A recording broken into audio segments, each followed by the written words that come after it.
Yes, hello everyone. Falchius Yockety Cúilín Media. Welcome back. It is a new year, lads, in the national leagues.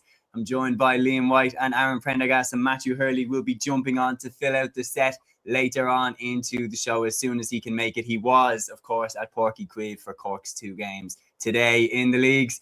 Liam and Aaron, Liam, you're also yourself out on the road. You're in Nolan Park. How are you keeping, man? Well, I've seen Arsenal lose to Man United. I've seen Offaly lose 3 games today. So I suppose the mood's been better. But no, look, still happy to be back out going to matches and happy to see a solid Offaly performance today in the hurling. So, yeah, it's nice to be back going to matches, and we're back with the inter-county action for another year. Looking forward to dropping some outrageous opinions for the year. So, yeah, can't wait for it. Aaron, also, we've had a bumpy weekend start, shall we say, as the Dubs beaten 3 times across the board, the LGFA, the hurling and the football to kick off 2026 in the league. It's not ideal. No, like kind of the same similar enough situation with Liam, like Dublin losing everything, and Liverpool fan as well. They lose as well, but sure, like that kind of happens nearly every week, so I'm nearly used to that at this stage. Yeah, like it's a weird one, like especially with the hurling, like the game wasn't on TV, so I was listening to bits of it on the radio and trying to keep up with it on Scorpio, and I think that was the most frustrating one because it looked like we had it. It looked like it was in the bag, and it would have been a huge win to go there and win on the opening day. But then fall short, and obviously yesterday, with the footballers, disappointing loss, but again, not the complete end of the world given the opposition that we came up against. So, yeah, had better weekends as a Dublin fan, but look, hopefully we'll save. Let's get the bad weekends over and done with, and save the good weekends for July.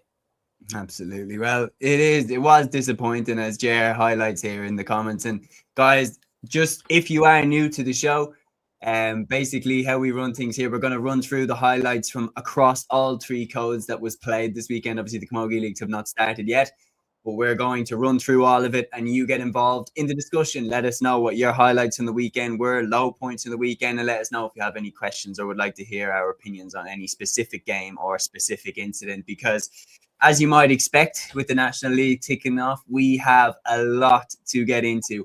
But we're going to run through some of the comments here from the likes of Garrett O'Dogrecon, who's been a guest, of course, on my show as well. Jay here saying, was at the Clare v Dublin match, some game, can't believe it didn't get broadcast, and very little preview during the week, given that it was one of the highest stakes games this weekend. Both teams, Clare and Dublin, good, played nice hurling, good youth impact from Clare, and great to see Owen O'Donnell back playing hurling for Dublin. Have a feeling both will have a big say in this year's championship. I think they were the 2. Am I right in saying Dublin Clare, 2 strongest teams in Division 1B this year? That's my stance on it, especially having seen Wexford have a very stuttery start to their campaign. I'd be confident that it will be Dublin and Clare going up. Peter here says, hey lads, great to have the leagues kick off this weekend. Multiple screens following the stats and results. County is back. Was up in Omagh last night, shitty weather, but we came back down the road with a point. Went a man down, was predicting Tyrone to get the 2 points, but in fairness, we dug in and got some great scores. That was one of the most underrated results of the weekend, I would say. Kildare going away to Tyrone and getting a draw. Like, that's a fantastic result. And then Peter saying we have Offaly at home next Saturday evening. Always a good battle with us and the faithful lads. Offaly will be eagerly looking for 2 points to get on the board. Liam just reminded me there that you lost. Grand Admiral Dan says, how are we're keeping well, man. Hope you are. That surprised me. Beat Derry. That's another big result, which we'll get into. Peter saying Hooter Gate headline from the Kerry Rossies game. Kerry last score kicked after Hooter went off. I think Rossies robbed. Over to the Rossies correspondent, Gavin. Yes, hopefully Gavin will join us on this show. The Davy show was in full swing, back to his old stomping ground. Was there a confrontation with Wexford Sport? I don't know. We'll jump into that. And also it says, fantastic start to the Stra Lecco Gale, Conor McMahon. Lecco Gale is a gem. Like, it is an absolute gem. And there's no doubt about it. Grand Kevin here says, biggest upset of the weekend, lads. Really quick. What do we think?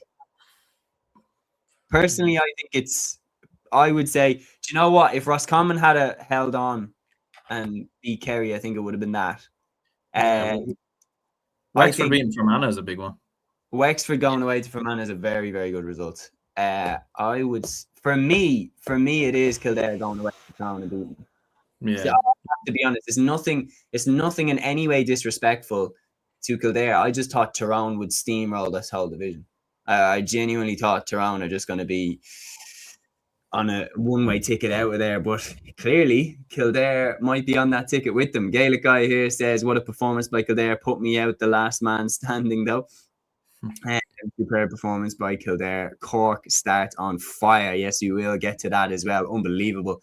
Carlow beating Antrim, also big upset. Yeah, in Division 4. I mean, that throws our promotion picks into the wood chipper, which I expected would happen at some point. John Miller here says Brendan Cawley played a huge part in winning that game for Kerry. Rossi's deserved a draw at least. And Carlow beating Antrim is a surprise from Mark Bennett. Love the comments coming in, guys. Great to start off the year. We're blessed. National Leagues are back. We've so much to talk about. And lads, let's jump right in. So we're going to start off with Division 1 Round 1. And given that most of the people in the comments are talking about the Kerry Roscommon finale, let's talk about it as well. Kerry, 2 goals and 18 points. Roscommon, 1 goal and 20 points in Fitzgerald Stadium.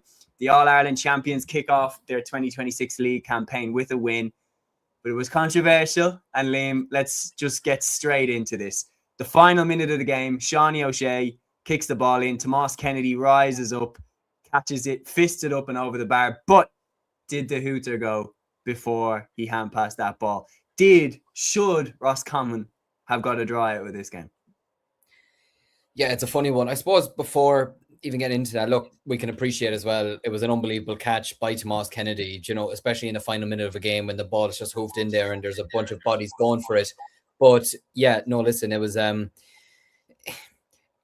I've watched it 2 or 3 times, even 4 times at this stage, and I still don't know whether it should have counted or not, because on the TG Caher, the ball was kicked in, and as he catches it, it turns red to 70.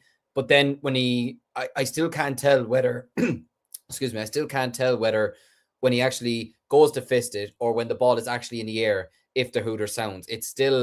I'm still not 100% sure. And I'll be honest with you, I'm not sure I'm a fan of this way of the hooter being the way it is. I was actually much happier with the way of when the ball goes dead, that's when the game finishes. For me, that's a much better system, to be honest with you. But obviously, look, this was bound to happen. I think we'd mentioned before that if you brought in a system like this, you're going to have a situation where someone's going to get a score in the final minute of a game and the hooter's going to go and there's going to be a big controversy over whether it should count or not. And you'd feel sorry for Roscommon. And look, I mean, I'm one to talk.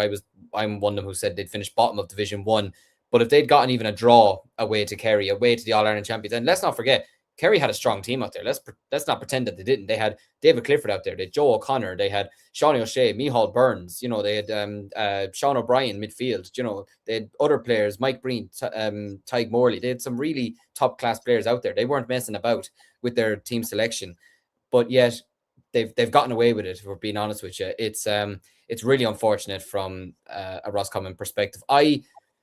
I'm still on the fence with it. I don't know, because I'm still trying to determine whether the hooter goes when he's going to fist it or when the ball is in the air. But yeah, really tough end for the game for Roscommon. Yeah, I think like the one thing after watching it back several times as well, like I've had that, you know, Micheál Quirk, the former Kerry player, he tweeted it out, that Sport TG Caher, and then Micheál Quirk retweeted it.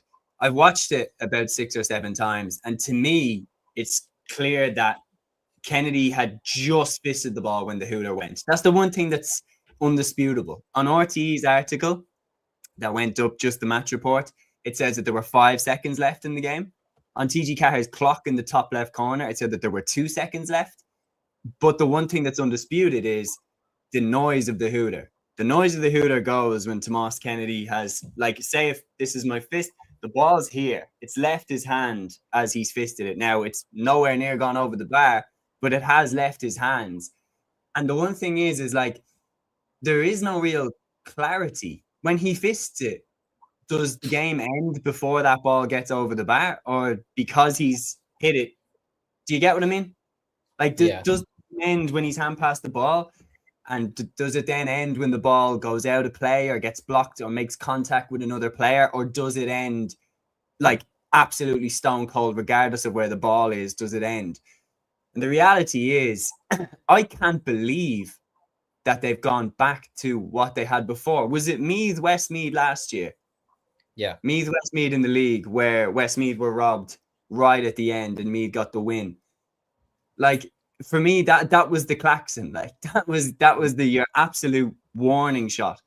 And the reality is now, by going back to it, they've made a bad decision, in my opinion. This hooter, for me, is a ticking time bomb. Like, it's going to cost the team big time if it's kept in the way it is right now. This Roscommon Kerry situation is a klaxon for the future, because we saw it last year with Meath, Westmeath.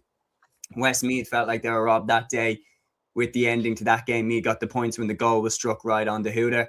There's no real clarity about when that game should have ended. The hooter went as Tomas Kennedy had fisted the ball out of his hands, but should that score have been allowed? But instead, the system they had before, where the hooter goes and you get one more play, not only is it completely clear as day when the game ends, you also get fantastic moments like David Clifford's score right on half-time for Kerry against Donegal. In my opinion, it adds to the game. I don't know why we've gone back to this. It's a ticking time bomb. I guarantee it's going to cost someone big time down the line. And it's already cost Roscommon dearly. It's already cost them a crucial point on the road when their performance was absolutely fantastic and they deserved the point for the performance that they put in. In my opinion, it's a mistake. They should go back to the system of the hooter goes and there's one more play, because that means that there's no subjectiveness to it, or there's very, very little subjectiveness to it. This incident with Tomas Kennedy, it's entirely subjective. How do you see it? Should that score have been allowed? Brendan Cawley made his decision. Kerry get the win. And that could cost Roscommon big time down the line. Yeah, absolutely. It could. Like, it's... like, again, I don't know why they changed it. Like, I'd love to actually know why they did, because as you said, they had this system originally. They brought in the fact that you would have the last play and the ball has to go dead after the hooter sounds because of what happened previously, because people were asking about it. And now they've gone back again. They've reverted it back. And like, if they then revert it again, they're gonna look so stupid. It's like, you know, like just like, you can't keep switching it. Like, just stick with it. Yeah, like, absolutely. Like, I think from looking at it, let's be honest as well, man. That David Clifford point on halftime, that was one of the moments of last year's championship. The way that was set up, and David comes out, bang, catches it, pings it off the left over the bar, and Kerry run down the tunnel, roaring at that because they nailed it. Like, and we seen other like buzzer beaters right at the end to win the game, like Kieran Moore, for example. Kieran, winner for Donegal against Mayo, right at the buzzer beater, like when that was the final play. Those moments were fantastic. They add to the game. I don't understand why we're playing with fire here. And it even like in our own, even in our own situation at times last year when we were playing, I remember the league final against Kildare, we were up by 2 points at the last minute. It adds to the, I suppose, the drama of it, because it's either this ball goes dead, either my team's won or we're going to extra time. Do you know what I mean? It adds to that bit of drama. It causes a bit of tension. It makes the game a bit chaotic, which is what we kind of want. Whereas this, I don't know. I'm not really a fan of it. I think let the ball go dead, then blow your whistle, then game's over, whatever. But look, it could cause Roscommon in a couple of months. But in hindsight, people will say it is just a league. What if this happens? What if David Clifford goes to kick a point in an All-Ireland final to beat, just in hindsight, Tyrone in an All-Ireland final, and the buzzer goes, and he told, nope, that's it, Tyrone have won the All-Ireland. The uproar, it's no different to Robert Doyle saving the GAA last year with that scoreboard issue in Croke Park. Like, it's going to be the same thing. So, I don't know. Yeah. No, you're right. You're right. To just think about, what if this happens on the biggest stage of all? What if this happens in an All-Ireland final? What if this happens in an All-Ireland semi-final? And it could potentially have the biggest impact on the entire year. And it just comes down to a simple choice of, do you think he kicked the ball before the hooter or after the hooter? And it nearly happened in one of the LGFA All-Ireland finals in 2023, Kildare against Clare. Peter, I wonder if you remember this. Kildare won the game, but Clare had a shot right at the end when Kildare were 2 points up. They went for goal and she kicked it, and it was blocked by a Kildare defender, but the ball had left her boot as the hooter went. And basically, their blushes were saved because they hit the defender and the game was over. But if that flew into the back of the... who wins? Do you know what I mean? And it genuinely is like, what decision do you make here? Because, for example, with basketball, they say it's very clear. They say with basketball, if the player's thrown the ball, that's how you get your buzzer beater. If he's taken the shot, then it's in play. So they either need to come out and say that crystal clear, because if that's how the system is, then Tomas Kennedy did hand pass that ball before the hooter sounded. He didn't hand pass the ball before the TG Cahir clock went off, though. But he hand passed it before the hooter sounded in the stadium. And the other thing as well that would, to be honest, piss me off if I was a Roscommon fan is I don't even think it was a free initially over on the touchline. I thought it was a soft enough free in for Kerry. So yeah, tough to take for Roscommon. They were fantastic. And genuinely, like when we do our predictions, you see it's a little bit of a victim of those. Like those clips are great to pump out, but like you don't see the context. Like we're saying on the preview show, we're not saying that we think Roscommon are going to get hammered. We're just saying it's going to be cutthroat. Like Aaron, you have Roscommon on 5 points, is it? Like three teams on 5 points. We think they're going to compete really, really well. We just think that Division 1 is so cutthroat. Like Tyrone went down last year with 7 points. That's an example I'll always go back to. The bar is so high. And I'm delighted to say, lads, that Matthew Hurley has joined us, fresh from Páirc Caoimh, and you've got the Southern Star jacket on. Good to have you with us, Matthew. Yeah, great to be here, lads. Obviously, after a good day, I suppose, for Cork today, getting 2 wins. It was cutthroat, I would say, the football, but the hurling, very, very comfortable. And to be honest, it wasn't great towards the end. You nearly feel sorry for Waterford in many ways. I know we'll get on to the hurling in a sec, but that wasn't a vintage Waterford performance at all. But look, it was a good day for Cork overall and a good weekend. I'm actually glad I'm entering right now because the Kerry Roscommon game, I only seen bits of the story, and from what you were saying, Séamus, I got it completely wrong there, so I wouldn't have known much about it. So I would let you lads crack on away with that. So I just haven't had time to look at the other games and whatever. Obviously, I looked at the scores and stuff, but yeah, it seemed like a bit of a crazy game there. Yeah, no, it was, and Roscommon absolutely put up a fantastic display, and it's a very, very good start for Dowd in there as manager. Then we've run through the comments here. Kevin says Tyrone don't even have an excuse to putting out their B team. They should have half a dozen players from the 20 championships who should brush Kildare aside.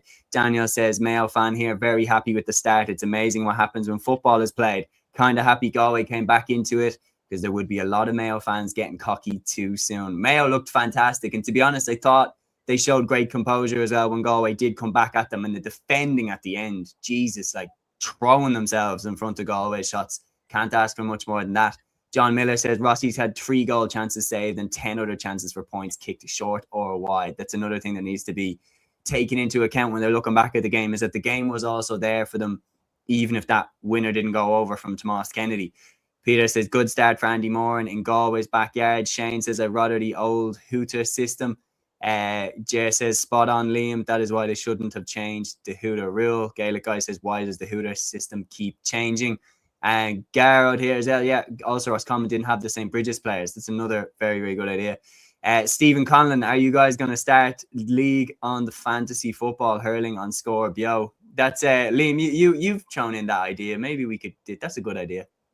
My problem is I apparently missed the deadline, so I got no points this week. And I'm absolutely raging because Darren McCarthy did well last night. Adam Screeney did well today. I'm even trying to see what my football team. Stephen Sherlock got points. Apparently I forgot to fill in a number 8 as well, so that's on me. And Keith O'Neill did well. David Clifford got me 19 points. I'm raging, but anyway, that's just my luck this weekend. Yeah, one of my midfielders has gone missing as well. I don't know what's happened. Yeah. Sean says, what was wrong with the hooter last year? Nothing, Sean. I do think like Score Bio is such a fantastic app. Like I really think that should be backed with like proper funding. Like 100%. If it isn't, I don't know if it is. I know that there's obviously sponsors on it, but I like everyone who works in media in the GAA has Score Bio and uses Score Bio all the time. Every GAA fan uses Score Bio, so we need to treat it with the respect that it's deserved, in my opinion, and back the hell out of it, because this is a fantastic idea to do the fantasy GAA. And I would be saying, let's really go for this. Like, let's do it the right way. Have it on a level that the Fantasy Premier League is, for example. Peter here saying Scorpio is class. It's absolutely brilliant. Anyway, we'll talk about the game as well, because we do have to. Matthew, you put it yourself perfectly. Return of the King. David Clifford back, a goal and 9 points. Like, the guy he's different class. He's just unreal. And like last week, he didn't have his best game in the McGrath final. He only got a point. For him to score 1-9 today, shut up maybe a few doubters, if there was any. Like, he was a vintage David Clifford performance, if there was something out of that, and it was a very good. If you're doubting David Clifford at this time, I think you're a bit stupid. Yeah, I think many people thought he might be rested for this stage of the year, but no, he's not. He's not resting at all. He's still pumping out some brilliant performances. I suppose from a Kerry point of view, look, Roscommon performed brilliantly by the looks of the results and by the looks of the scores. Dermot Murtagh got 1-6, Darragh Craig got 9 points. By the looks of those performances, they looked very, very good, and they might shut up a few doubters later on down the league. I don't want to burst the bubble too much, but Kerry played a lot of, I would say, inexperienced players. As you mentioned there, Tomas Kennedy got 1-2 today, but I think that was his first senior start for Kerry. Liam Smith midfield as well. You had a very inexperienced kind of Kerry team. I know you had the likes of Sean O'Shea, Joe Connery, David Clifford, but you had a lot of newbies, if that's a kind of a word from a Kerry point of view as well. So it's an argument to say Kerry will kick into gear once it comes to March, April, May. That's when they'll kick into gear. I don't think they'll kick into gear right away, and that's initially why I said they'd finish 4th in Division 1. I don't think they'll play their real heavy hitters until later on down the league. Like, the Dingle players were partying yesterday, so I don't think they're in the mood. I don't think the young Gaeltacht players are in the mood either. The likes of Brino Biegley. So look, I don't think it's necessarily a bad thing for Kerry. Let them have their rest, let them have their celebrations and whatever. I'm sure we'll get onto those celebrations in a bit as well. Yeah. There was a really big crowd down in Dingle with the 6 Munster champions. It seemed like great crack. But yeah, they're well entitled to celebrate, and I just feel like Jack O'Hannor's right to give these young players a chance. Like the likes of Tomas Kennedy, a lot of comparisons made with him and Tommy Walsh I've seen from the Kerry media. He seems like a very, very good player, a very good baller, and the AFL were looking at him apparently, but the AFL haven't got him for this season, at least.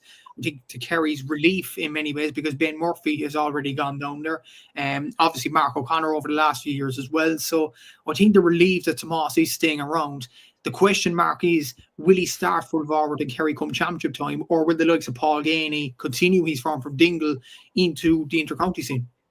Yeah. Do you know, just genuinely, like, before we move into the rest of the games, what you're realizing now is, like, we're just getting banger after banger after banger. Like, I'm looking through the results and, like, we're so spoiled now. We're in a golden era of Gaelic football. Like, Galway Mayo was a great game. Dublin Donegal I thought was very enjoyable.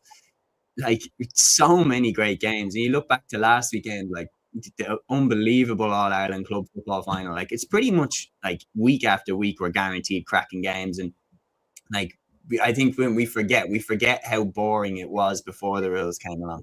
But anyway, Matthew, question here directly for you from Peter, and then we'll jump back into Division 1 because obviously we're at 24 minutes and we still have a lot to get through. So, but just a quick question from Peter. He says, were you happy with the Cork footballers, and was there a good crowd in the park for the Rebel doubleheader?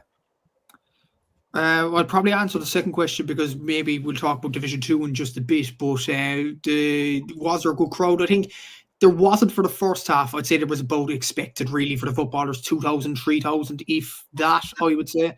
But then when it came to the end and when Cork were getting back into the game, to be fair, the hurling fans started to stream in, and then they were kind of noticing Cork were making a comeback, and then the crowd got behind them. So that was a positive, I think, in terms of that. In terms of the performance, we'll get on to it in just a sec with the Division 2, but there was aspects of it that I wasn't really pleased with. But look, I will say this, a win's a win. We win by a point. I don't care if we win by a point. I don't care if we win by a cheat or whatever. We've won a game. We're on 2 points in Division 2. I'm not complaining over that. But look, there is some aspects of the performance that need to be improved on for next week against Louth. John Cleary did say that in the post-match interview afterwards. And yeah, look, we'll see next week. But look, it wasn't the best performance. Win's a win, though. Yeah, Fair no, definitely, like, especially in a Shark Tank like Division 2 where it's so cutthroat and one win can put you like up the top versus down the bottom. Like, it's gonna be nothing between second and seventh in Division 2 this year. So for Cork, that's a big, big win. Anyway, we'll move on though. Congratulations to Kerry on the win. Congratulations to Roscommon. We'll move on to the next game in Division 1. This one was the clash in the West between Galway and Mayo at Pearse Stadium. Mayo beginning the Andy Moran era with a win against their most fierce rivals, 318 to 218 in Pearse Stadium. And as you have to say, it was very, very impressive. Mayo kicking off the Andy Moran era with a win away in Galway. And interestingly as well, lads, some very nice 2-pointers from Mayo. We've been talking about how they need to add some. Jack Carney as well, as Sean O'Malley here says in the comments. Jack Carney getting a beautiful 2-pointer right on the halftime whistle, or in halftime hooter, sorry. How did you think, Aaron, how did you think that Mayo looked in this game? It was a very, very good contest, back and forth. There was a period where Mayo looked like they were going to run away with it early in the second half. Then Galway staged their fight back and Mayo hang on. Yeah, they look very good, Mayo. Like, I think one of the big criticisms of Mayo in recent seasons, especially under Kevin McStay, is that they've been very passive in terms of how they play. Very predictable, very boring. They've played a very similar style, really, to they had even under James Horan as well. If anything, it was probably a lot more calmer, though, and it was a lot more keep ball and running the ball into blind alleys and everything else. And yeah, last season was very evident that they didn't take 2-pointers on, but in this game, they absolutely did that. Like, they were... It was kind of back to like the organised chaos, the best of Mayo, I think, you know, down the years where Mayo would be so unpredictable in terms of how they play. They'd run at you from all angles. They'd 1v1, take players on. They'd be kicking the ball. They'd be, you know, hitting you from all angles, really. And that's what Mayo were doing. Like, they were mixing it up brilliantly. They were running at the Galway defence when they needed to, but they were also kicking it as well when they needed to. And a lot of big players stepped up with 2-pointers, like Ryan O'Donoghue kicked a few. Robert Henley as well. Like, you have to give him a huge amount of credit. 3 2-pointers in total, 6 points overall. Like, he was absolutely outstanding. And probably man of the match. Made a few big saves as well. But yeah, like, they did a few new additions in the side. Like, Dara Byrne was very impressive, only 19 as well. So new player in the Mayo ranks, scored a goal and a point. Aidan O'Shea still, doing his all tricks and everything else, kind of in and around the square, getting on the end of goals and everything else. So yeah, a lot of positives, I think, if you're a Mayo supporter. Like, they were very positive. They were very on the front foot. For Galway, there were worrying signs there, but I think they'll take a lot of pleasure in the fact that they made this game a contest towards the end, because they were 11 points down at one stage, and you were thinking, geez, Mayo could really put an absolute hiding on Galway here in this. They'll be disappointed with the defeat, but at least they did make a good go of it in the second half. Yeah, Peter here saying Rob Henley, man, the match, reeling in the years, had retired but came back. Gaelic Guy says looked like a hammering at stages. Sean O'Malley saying very good additions in Dara Byrne, Keane McHale and Rob Henley.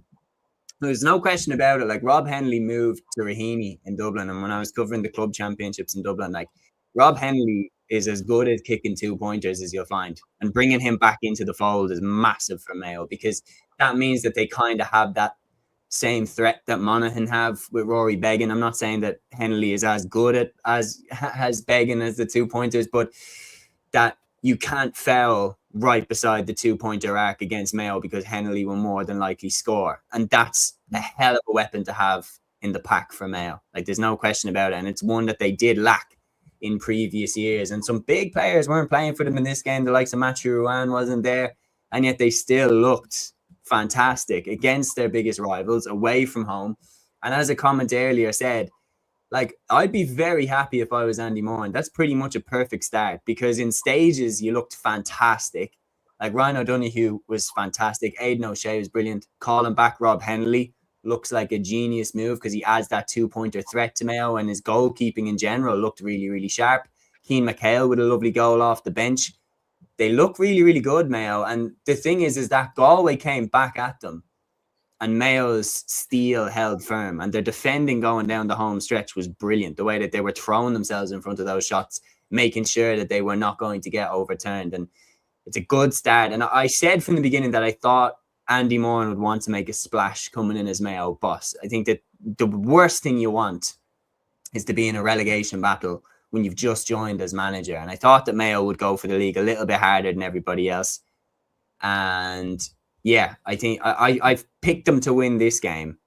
And that the challenge will be now for the rest of the league campaign, when it's not day one, it's not game one where you can pin it on a map from months out in advance. How do you prepare for a game just next week?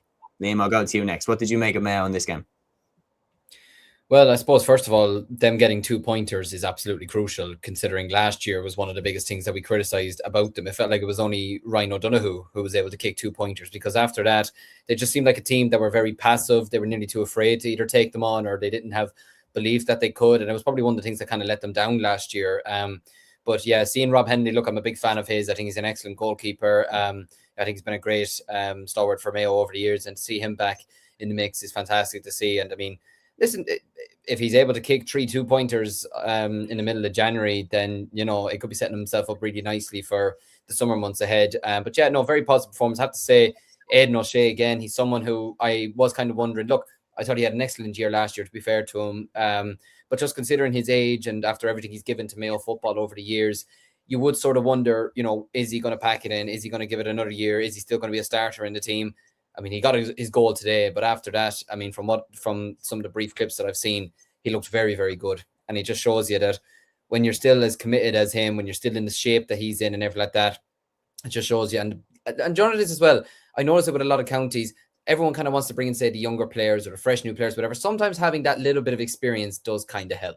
Do you know, it does actually help you. It helps the younger players amongst your panel as well. It just helps morale in a squad as well, I think. And O'Shea seems to be a character as well. So, you know, I'm actually kind of happy for him. I think he gets too much stick at times, to be honest with you. I think he's been a great footballer for Mayo. And look, fierce unlucky not to have an All-Ireland medal in his back pocket. But that, I don't think that should, no different to Lee Keegan, I don't think that should define him for his football career, to be honest with you. But look, great win for Mayo. For Galway, look, not ideal.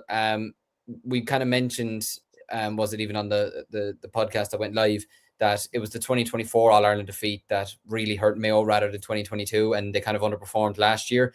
I hope, yeah, Galway. I hope they don't underperform this year. Like, I hope they don't, because I do like watching this Galway team, and they have a lot of really nice players. I mean, sure, Robbie Finnerty is one of the best footballers in the country. Shane Walsh, Damien Comer, I'm struggling to think of his name now. Matthew Tierney. Thompson is apparently coming back in May. Apparently. Yeah. But yeah, I like this Galway. It's already underway then, so. Yeah, and I like Páirc Joyce as a manager as well, but I just hope they don't go into a slump like they did last year. That's what I felt like last year was a bit of a slump, to be honest with you. I hope they can kind of get back up to that level, because they are a team that's good enough to win an All-Ireland. Now, look, it's day one in the league, and look, the weather wasn't great today or anything like that. And Mayo, like you said, would have probably been more up for this than maybe Galway would have been, but it's certainly an eye-opener for them as they head forward to next weekend. Yeah, no, they were good. Like, there's no question about it. At stages in the game, Galway, and some of their players did look sharp, but it was definitely Mayo's game. They were the better team, deserved the win. John here says, as a Mayo fan, I'd be happy with mid-table teams that go hard in the league are burnt out when it comes to championship. Mikey says, young Bob Dewey was really dominant in midfield for Mayo. His best game so far. A good fielder in midfield has been something Mayo lacked since Parsons and Séamus O'Shea retired. Peter here says, Andy's philosophy as a player was fast, snappy attacking play with confidence. I do agree. Like, you look at, it was a little bit more that kind of old Mayo, a bit organised chaos, like a bit, you know, heart in the mouth stuff. There were a few blocks on the line where you were thinking, watching the telly, like, Jesus Christ, when Henley blocked it twice from Finnerty. Remember the second one? But yeah, they looked a little bit back to themselves. And I think with Andy Moran, I really believe with Andy Moran, they've made the perfect appointment, because they've hired in someone who knows the dynamic of that dressing room perfectly. And they've got someone in who has done a very good job, I thought, with Leitrim. I thought he was underrated in terms of how well he had them moving. And then in the backroom team at Monaghan there, picked up some tricks there. Like, I think he's the perfect appointment. And I'm looking forward to seeing where this project goes. Sean says, to be honest, I think the All-Ireland has passed Galway by. Their squad is getting older, and I just think other counties are catching up. To be honest, I think it's probably gone. I don't know. Like, I'd be surprised if Galway win the All Ireland this year, where I wouldn't have been that surprised last year at the beginning of the year. I'd be like, I do definitely have them lower on my list in terms of who I'm expecting to win. Magdalene Woods here saying, why were Mayo favourites going in according to the bookies? I just think that, like, people thought that Mayo were going to try hit the ground running under Andy Moran, and Galway have been slow in beginning the league in previous years. Mikey here says Kieran Mulhern is one of the best footballers in the country when he's on it. Galway have all the pieces of the puzzle. It's just fitness issues and peaking at the right time. And Gaelic guy here says 2023-24 were the chances for Galway to win it. Okay, but congratulations to Mayo. Great start to the league campaign. And also one more thing, the little bit of handbags adds to the contest, doesn't it? Because there wasn't a dirty belt thrown, but you were like, oh God, this rivalry's class. But anyway, we'll move on to this game. Dublin 20 points, Donegal 120. Anyway, moving on to Monaghan versus, only messing. We'll talk about it. Dublin 20 points, Donegal 120 in Croke Park. You sure? Aaron, what did you make of this? Obviously, Jerry Brennan's first game at the wheel in the league. Obviously, he had the O'Byrne Cup clashes and stuff like that. But the Donegal game was always going to be a test. Under the bright lights at Croke Park, Donegal get the win. And it was 2 pointers that made the difference, because interestingly, by the old rules, this game would have finished a draw. Donegal kicked 5 2-pointers, Dublin kicked 2. Is that the only difference, or is there more to why Donegal won?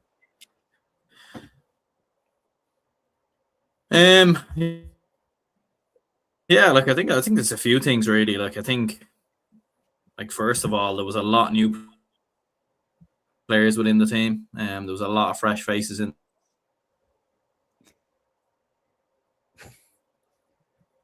Oh no! I think it was a bad time to ask Aaron.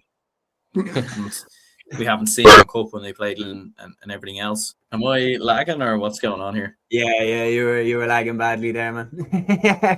Like you look like you were freestyling Eminem there, the way it was just moving. Yeah, it sped up, and then all of a sudden the mouth was like Rap God. That video, like. Yeah. Am I? Is it a little bit better now, or? Yeah, it's better now. It's better now. If you want to give us okay, well, what you said. Yeah, we'll go for it anyway. Yeah, no, look, overall, like from a Dublin perspective, like there was things to be positive about, but there was also, I think, good parts of it to not be too happy about.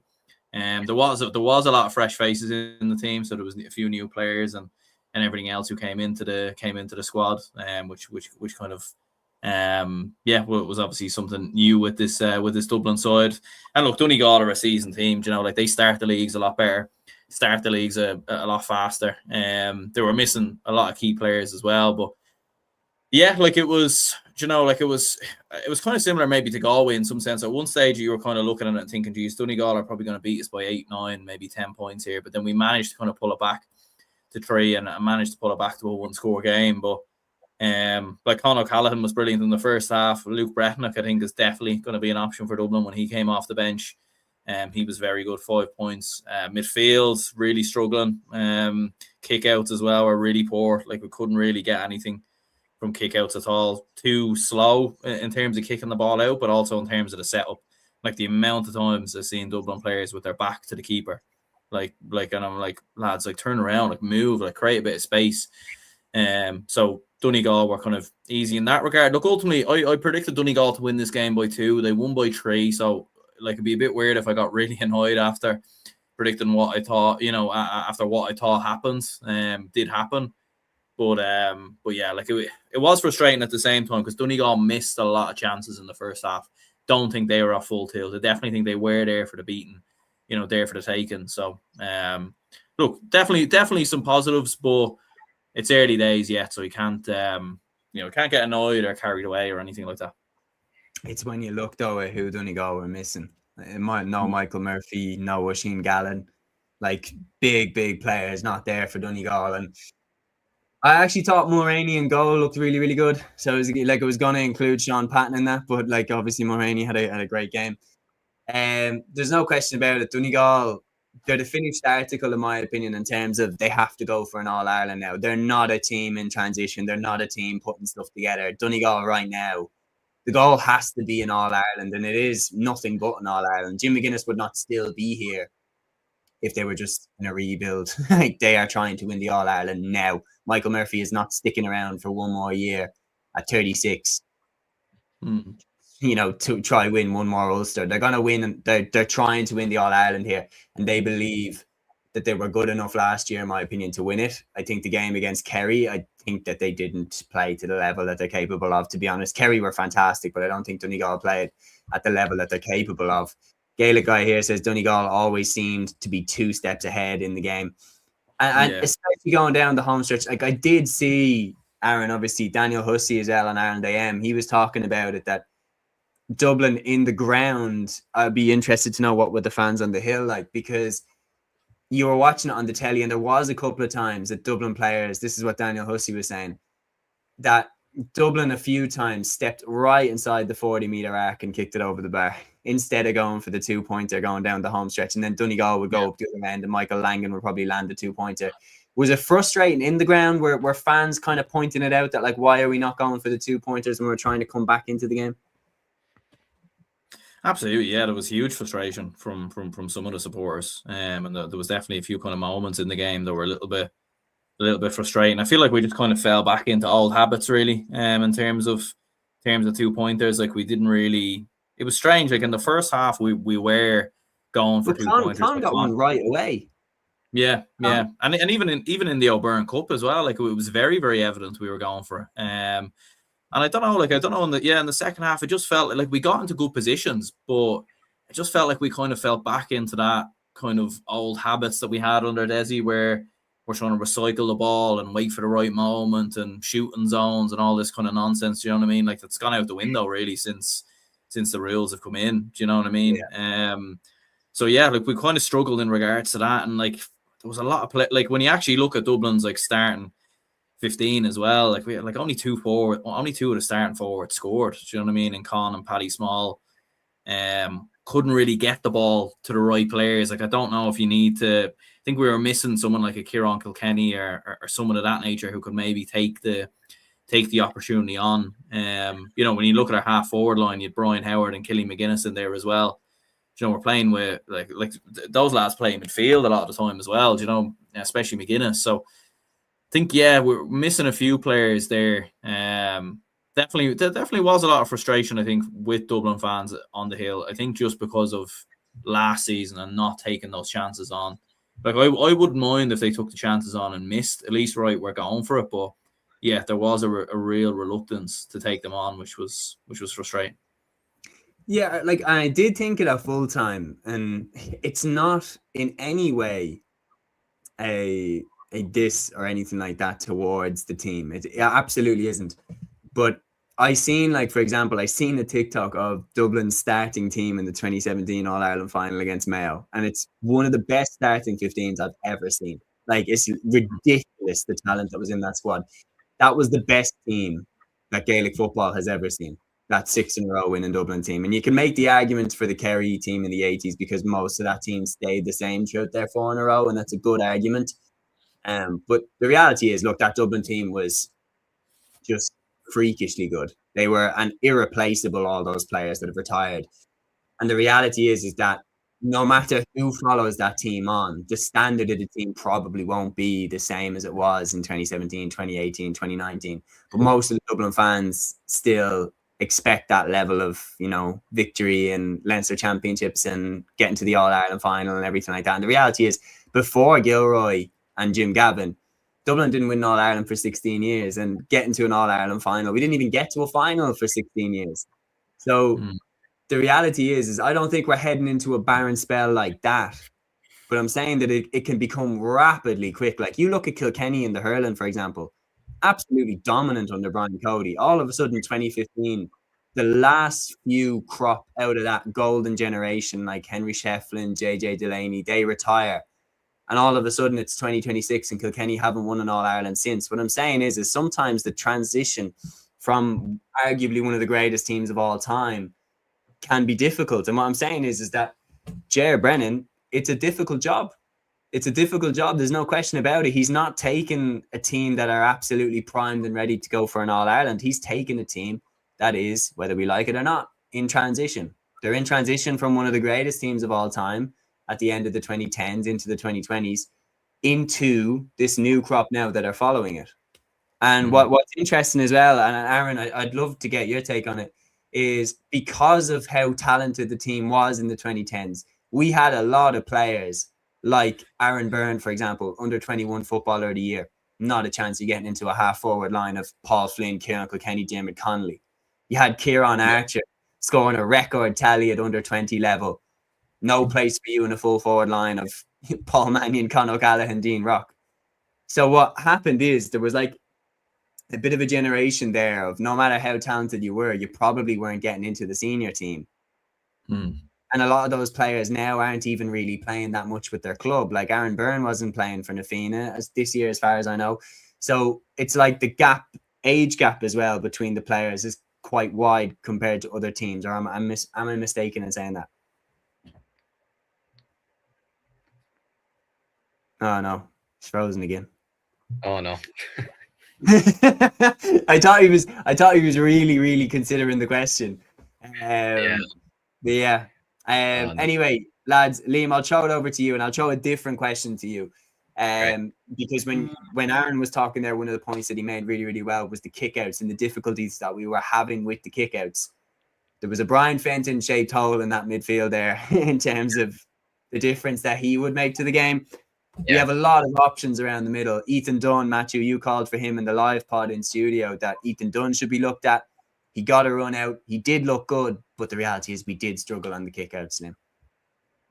Yeah, no, and like you said there, trying to replace the players the caliber of Brian Fenton, James McCarthy in the middle of the park, it's not going to happen overnight. Oh, Aaron's gone. It's not going to happen overnight. You know, it's going to take time. It's as simple as that. It's no different to who's going to replace TJ Reid for Kilkenny. You know, you're not going to get these players up to that level overnight, and it is something that Dublin are probably going to have to fix. And actually, what was more worrying for me than the kickouts was maybe the 2-pointers, because anytime that Donegal were going for 2-pointer kicks, it's almost like they kind of had time and space to either go through the middle and try and sort themselves for a goal or kick a 2-pointer. Whereas for Dublin, anytime they were trying to kick a 2-pointer, they were getting swarmed. There was 3 or 4 Donegal players on them within a millisecond. Do you know what I mean? So that's probably one area that they're going to have to work on. But I still think I know Donegal were missing players, but at the end of the day, that was still a good Donegal team that was out there, and Dublin lost by 3 points.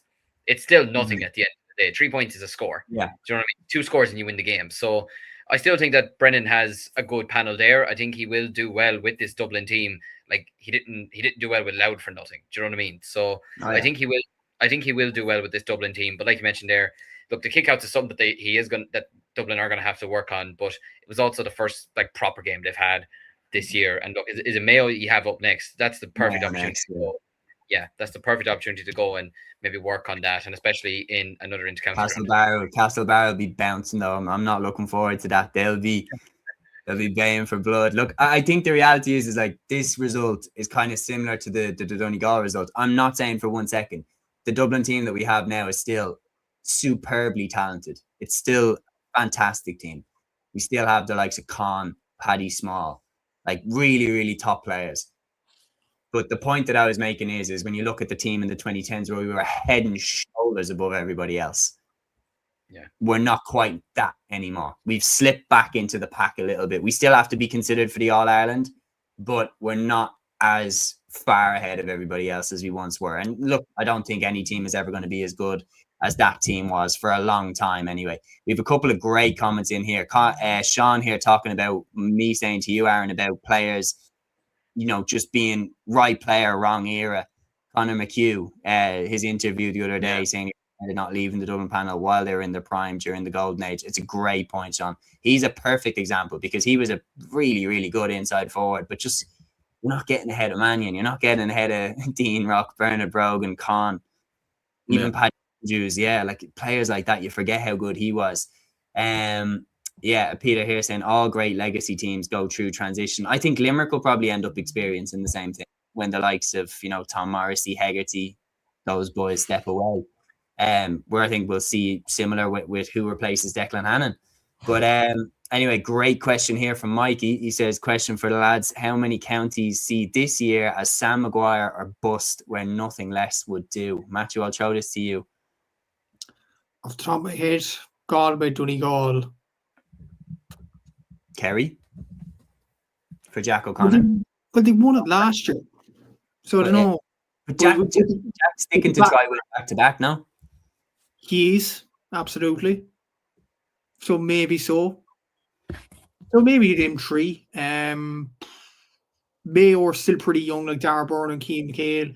I know there's Raymond Shape and Banton on Ireland, but I don't think those players are in a particular hurry. Armagh won one, so I don't think they're in a particular hurry. Monaghan. Sean here saying Derry as well. But you look at Derry, I know we'll get on to Division 2 in a second, but you look at Derry last night, I think Derry are miles off All Ireland. Honestly. I think Aaron there. Aaron's miles off the podcast. No, but honestly, I think look, I know we'll get on to Division 2, but I think look at Derry, their record, the bad momentum, if that's a kind of a word as well. I just feel like they're way off at All Ireland, Derry. Yeah. So I wouldn't put them in that bracket. So who are we saying? Donegal, Galway? I would say Galway, Donegal. I wouldn't say Kerry in general, but I'd say just Jack O'Connor will be desperate to do it so that he's then done back to back. But I think I don't think Kerry would be looking to get rid of him if they don't win the All Ireland. So I won't say that, but for me, it's Galway and Donegal that are the 2. So you're saying two in terms of counties, but in terms of the overall spectrum, 3. In terms of the overall spectrum tree, yeah, I'd say Jack, because I think Jack O'Connor might go regardless. Yeah. He wins back to back. I think he'll peace out on a high, but I think if they don't, I could see him trying to stay and do it again because I think it genuinely would. It would bother me, to be honest. Gavin here saying the Armagh team in the 2000s should have won more, so I'd say Armagh again now. That's a very, very good point. Yeah, I was kind of thinking Armagh, to be fair. Armagh might want to make hay while they have this team right now, and we'll get on to them next because by God, they look good. Monaghan 18 points, Armagh 127. I'm just gonna peace out and leave you to it, lads, because I said Monaghan would win this game, so clearly I don't know what's going on.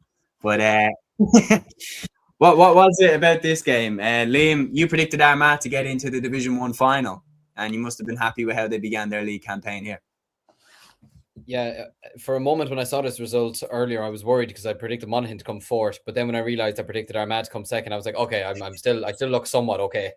But yeah, look, that's a great result, honestly, for Armagh to go away to a tricky ground in Monaghan and not even just to win, but to put up 127 as well. That's a very, very impressive scoreline, and I can imagine that that they'll want to get themselves up and running fairly quickly this season, especially after the way that they exited the All Ireland last year in the fashion that they did to Kerry, with the second half that Kerry had. I can imagine that Kieran McGeeney will absolutely want to be gunning to try and just win as many possible games this year. And I know some teams can peter out, during the league campaign, whatever. But as we saw last year, Cork took the league seriously. They won the league. They got to an All Ireland final. Kerry, you can argue that they maybe didn't take the league seriously enough. They still won it, and they went on to win an All Ireland. So I could see Armagh probably trying to do maybe something similar. But in terms of the game today, you had Conor Turbot scoring 6 points. You had Oisin O'Neill scoring 3 points. McConville scoring 3 points. Some really good performances there. Oisin Connolly scoring 2 points. So yeah, and Andrew Murnan, who I think I had him in my fantasy team. He must have been kicked out for some reason, but he scored 1-3. 1-3 from midfield. Jared O'Burns, who I really like as a footballer as well. I think he's going to make the wing-back position his own this year. He got 3 points. So yeah, really positive performance from Armagh. For Monaghan, it's a disappointing enough performance. Only 3 of their forwards, their starting forwards, scored, which is probably a bit of a concern for them. But look, I don't know off the top of my head how many of the Scottstown players that they had available to them today. But look, I would give them the benefit of the doubt that they maybe, even if they did have them, they're probably not fully up to scratch considering the season that they just had. So I think Monaghan will still be okay, but that's a big statement victory from Armagh. It certainly is. Gaelic guy here saying if Armagh win Ulster, we can party through the whole of Sam for all I care. That would complete the set, and the fact that they've been so close to doing it as well. is definitely on the mind. Gaelic guy here saying 126 from play without any 2-pointers is an impressive output. So no complaints. That's so impressive. That's so impressive. Mikey here saying, what will it take for Kieran McGeady to step down winning the Ulster title? And I truly believe he wants that Ulster title. And I think if they win it this year, Armagh, which I could easily see them doing, then he's got it all. He's won the All-Ireland and Ulster as a player and as a manager. Peter here saying he wants one more All-Ireland. I wouldn't rule that out either. But I think the Ulster Championship, I think if you force them to pick one, Ulster or All-Ireland. Same with Clare and Hurling. Yeah, again with Clare and Hurling, yeah. Gavin here saying, no offense to Liam and Aaron, don't get me wrong. I hate Andy Moran, obviously Gavin a Roscommon man, but I don't get Monaghan above Mayo, and he's a brilliant coach. And obviously after the beginning, Mayo looking pretty strong. But look, for Monaghan, that's one game against a brilliant Armagh side. We'll see what they're like in round 2. And the reality is I've written Monaghan off plenty of times to be relegated on the pod in previous years, and they ended up relegating Dublin one of the years to stay up. So I'm definitely going to bite my tongue on doing that in the future. But that's Division 1 rounded up and recapped. Aaron, I'll go to you first though, because you've always been an admirer of this Armagh side. You said it years before they won the All-Ireland that this team had the capability of doing so. Obviously some big players not around for the opening of the league. The likes of Rian O'Neill, Rory Grug and Jamar Hall. But who caught your eye in this one? Yeah, I think Cian McConville. I think he was the big one really, like, because he's been knocking about for a good couple of years with Crossmaglen. And I know I've seen some kind of like top scorer charts and everything else of the Armagh Championship through the years, and he's kind of been quite like high up on that list, if not the top scorer, at least the second top scorer. And obviously, a very young footballer as well. So it's probably been one of them, a bit like what you were saying with some of the Dublin lads who couldn't quite get into the team. I think Cian McConville's probably had similar as well. When you've had Stephen Campbell and Oisin Connaughty, Rian O'Neill, all these lads, with some of them obviously having left the team. Stephen Campbell retired, Rian O'Neill obviously being unavailable. It's freed up a space for him. So good to see him involved. Oisin O'Neill as well, like, he's been in very good form, especially in the McKenna Cup. Like, he was scoring some brilliant 2-pointers. And I've always thought like he's been very underrated. I think maybe because of how good Rian is. But I remember, I don't know, I remember he scored a point from like his own half a couple of years ago. Like, he something outrageous. Like, he's a very, very good player. So good to kind of have him in the side. And yeah, like for Armagh, because especially with losing a couple of players, you do need to kind of keep the young lads kind of coming through. And they have found a few in recent seasons, like Oisin Connaughty and Joe McElroy and a few lads like that. So like Armagh, like, I definitely say there's definitely a top 3, I think, in the country, and I think Armagh are in that. I think there's Kerry, Donegal, Armagh. Could argue Tyrone maybe are probably the closest to breaking into that top 3, but that's kind of how I'd have it at the moment. Well, maybe not after this weekend. We'll get into that game later. Armagh, of course, making a great start to their Division 1 campaign. And that's round 1 of Division 1 recapped. And lads, we are cooked. This is going to be a long episode. Just we've so much to talk about. We'll jump straight into Division 2. And Matthew, I'll go straight across to you because you are at this game. Cork 24 points, Cavan 217. In terms of consequences for both teams, this could be huge because both sides, I think it's fair to say, are in that kind of 2nd to 7th range. Stephen Sherlock, you hyped up his return to the Cork panel, and we've just seen his impact there. What a score to snatch the win for the Rebels. Yeah, it was absolutely superb. I wasn't really hyping it up to the extent that I say Liam has. I think Liam put it in the fantasy team, but it was just a shame he didn't start the game. Brian Hurley started today. But look, I just think he is a difference maker. He's an absolutely incredible footballer, and I think the biggest compliment I could give to Stephen Sherlock is we were a point down against Cavan. He was outside the 2-point range. It was a free, but I just knew he was going to stick it. I knew he was going to score. He's just a superb footballer, and he's just thriving under these new rules.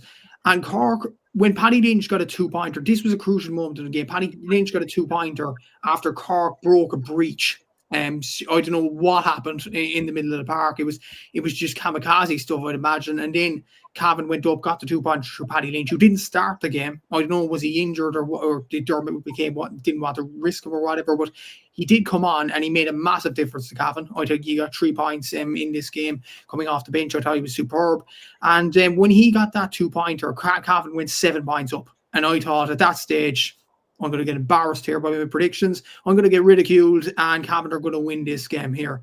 But to be fair to the players, they bounced back. It was a brilliant showing towards the end of it. Stephen Sherlock got a couple of 2-pointers, obviously. Chris Oak-Jones hit a brilliant point as well. I will say, this guy didn't score after coming on, but I have to mention him. Dara Sheedy, this guy is under 20. He's part of the under 20 panel again next year. He's 19 or 20 years of age. He was only minor under 17 back in 2023. He was a player that did very well against the likes of Kerry and Dublin back then in the minor football championship. John Cleary threw him on, and to be fair, he performed absolutely brilliantly, not just in the forwards, but I seen him actually collect the ball in the defence off Patrick Doyle's kickout. And I was like, I don't want him back there, obviously. He's a forward, but at the same time, it is just it's so good of the lad, in fairness, that he works so hard for the team. He's not one of the experienced players on the panel, but you could see he added the energy, he added the spark into that Cork attack in so many ways. And I think he was absolutely brilliant when he did come on. Sean McDonald at some stages was very good from a Cork point of view as well. I think the criticism really, we didn't hold Darragh McVitie at all from a Cavan point of view. He was named as number 6, but he played around the corner forward position. He got 1-4 from play. We just didn't find a solution to stop him at all. That was quite a concern, in my opinion. Garrett McKiernan was quiet from Cavan point of view in the first half, but he drifted out in the second half and he caused a lot of wreck. Paddy Lynch, as I mentioned there, didn't start the game, but he came on.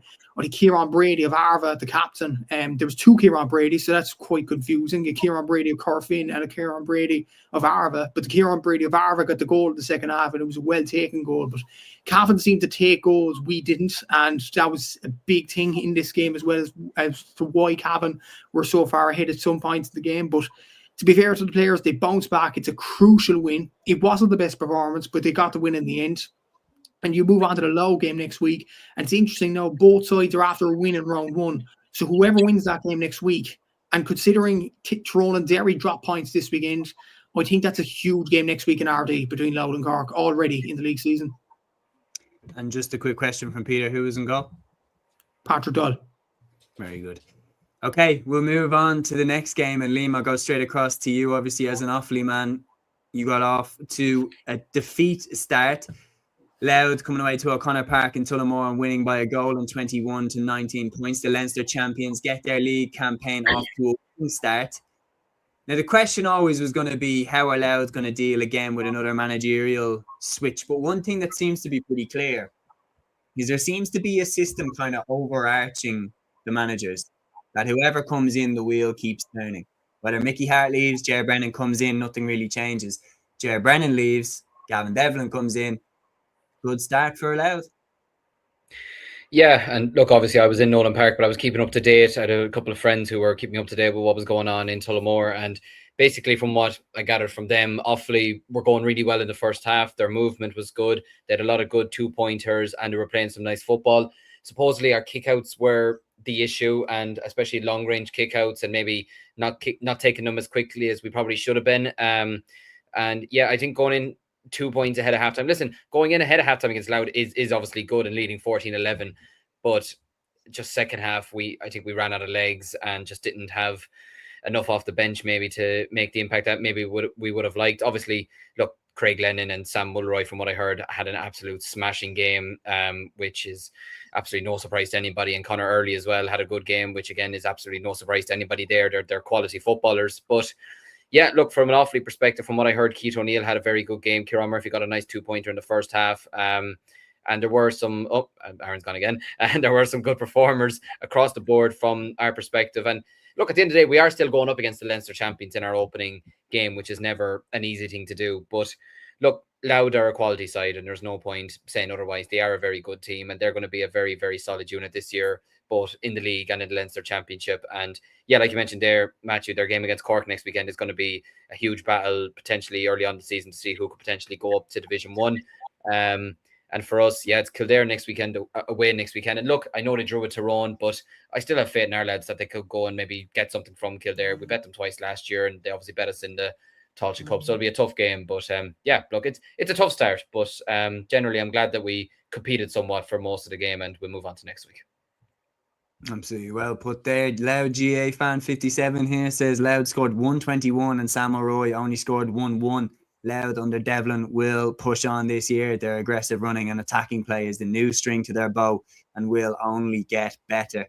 Yeah, it's very, very well put. I'm guessing the 57 as well as for the famous All-Ireland win from Loud in 1957. Tell me if I'm wrong, but that's my guess. John Doherty here says, I was very impressed with Galway's performance yesterday evening. To be honest, I thought Tipperary would steamroll them. If Galway can rectify their accuracy for scoring points, they will be a serious force, in my honest opinion. We will get to the hurling in just a little bit. We're going to keep going through the football here now. And we're going to talk about this game now. Aaron, did you manage to catch any of the Meath Derry game by any chance? Yeah, seen bits of it. We'll show this across to you then. Meath getting off to a winning start in their Division 2 campaign, beating Derry 19 points to 113 under the lights at Croke Park. Good start to their campaign, and you've seen a full time. Robbie Brennan was pumped up. That's a good win for me. Then when you consider who on paper you would look at and go who you expect to be in the promotion battle, a lot of people do expect Derry to be there or thereabouts. So for me to beat them in round one, it's a good start. Absolutely, yeah. Like, it was interesting, like, because I was watching a bit of the first half in the pub before going in. And Derry were actually 1-4 to a point up, and Derry had started really, really fast. And you're kind of thinking, okay, maybe with Meath, it's going to take them a while to get going. But by the time I got in the ground, you were looking at the score and you were like, oh my God, geez, Meath have completely flipped this game on its head. And I think the big thing really with Meath is having Jack Flynn back. I remember seeing him against Down in the Tailteann Cup final a couple of years ago and thought he was outstanding. Like, he was by far the best player on the pitch, and you were thinking this is going to be the future of Meath football. Sort of drops out of the panel in the last couple of years, has had a couple of injuries and everything else, but yeah, he's a big player to get back in the team. And when you add that in with players like Matthew Costello and Jordan Morris and others, like Meath are very, very well versed. And I think for Meath fans to be very happy, because it's another big win against a big team. Like, especially under the circumstances as well, where Derry were pushing them quite close towards the end, and they were able to kind of see it through and hang on. So, and obviously with the fact they're playing outside of Páirc Tailteann, not in their home ground. So, little bit of a change there from a Meath perspective, but they were very impressive. The way they held on. For a Derry perspective, it's another game, unfortunately, that's gotten away from them. I think we've said before, didn't win a game at all last year. And I know we got a lot of slack for not predicting Derry all of us not predicting Derry to get promoted. But I just don't think you can turn it on just like that with the flick of a switch. Do you know what I mean? I don't think you can just, and you could see very evidently towards the end of the game, Meath have been winning these battles a little bit more over the last 12 months than Derry, and I think that was very evident in the closing stages. It's a good point, and I think when I look at Meath and I look at Derry and I analyse both of the sides, I think what Derry have lost is that unshakable belief that they had in the early stages when Mickey Hart came in, that they were the best team in Ireland. I truly believe that they thought that they were on their way to an All-Ireland, and that Donegal game had such a shattering impact on their confidence in themselves that then they lost to Galway really badly, they lost to Armagh really badly, and all of a sudden, I said it in our in-studio pod that I'd never seen a team look so good and so confident and so sure of themselves to all of a sudden looking so rattled every time they went out, and they didn't look anywhere near what they had looked previously. And it's difficult to recapture that spark. It's difficult to recapture that magic. It's one game. Let's not get carried away. Kieran Mean is a fantastic coach. He's come in. He was the guy that nearly got them to an All-Ireland final in 2023. They nearly beat Kerry that day. And I think that would have been their year to win the All-Ireland, to be honest. But maybe he can rediscover that spark that they had. But the reality is, even it goes under the radar, but Chrissy McKay gone from that team. Huge loss. Absolutely huge loss there in the full back line. and Kieran McFall also not part of the team the other day. So they're two big players gone, and the team has changed now. So it will be interesting to see how they get on in the rest of the year, without question. For Meath, I thought they looked really good, really strong. And I'm also going to give an award. Okay, we give a first Cúilín Media Award for the highest point I have ever seen in my life. I don't know, did you clock Jack Flynn at one point booted the ball literally up into the heavens? I thought when he kicked it, he'd absolutely miscued it, and somehow it lands down over the bar. One of the best, most spectacular points I think I've ever seen. And just wanted to give that a special shout out as well. Liam, I'll throw this over to you then. Tyrone opening their league campaign with a draw against Kildare and Healy Park. Kildare getting a superb result here, away to the overwhelming favourites to top Division 2. Now, there's a few ways to look at this. Did we A, overestimate Tyrone? Did we B, underestimate Kildare? Or C, is this just a once-off weird game? Or is it all of the above? I suppose we'll know over the next couple of weeks, to be honest with you, because it is still only round one. But it is a very impressive draw for... I feel like maybe to a degree we've probably underestimated Kildare, maybe. And that maybe could have been a lot of bias for me, considering I'm from Offaly. But I think just from their perspective, it's a great draw to get, but they probably were maybe unfortunate not to maybe win the game potentially as well. There was an opportunity there for them to win the game. They were winning at half-time. Now, look, Tyrone came out in the second half and they got 2 goals and 2 very good goals as well, and they were pushing forward. But yeah, Kildare, to be fair to them, they pushed and they pushed for an equaliser towards the end, and they got it. Tyrone, with the clock ticking down, could have maybe produced a winner at the end, but for Kildare, it's a fantastic draw, considering, you know, where maybe myself and other people might have predicted them to come this season. But like, it's an unbelievable draw for them to get away from home in Omagh. Like, they were 2-16 to 1-13 down at one stage, you know, and they clawed it back to draw in the end. And, you know, a couple of 2-pointers from Brian McLaughlin, who had an outstanding game, especially towards the end of the game. Alex Byrne leveling the game as well towards the end. So it's a very positive result for Kildare. I wouldn't be as worried if I was Tyrone. There are going to be tough games in Division 2, but I still think they're good enough to get themselves promoted. I wouldn't be like losing sleep or anything like that if I were them. It's still a point gained, and I'd say they just move on to next weekend.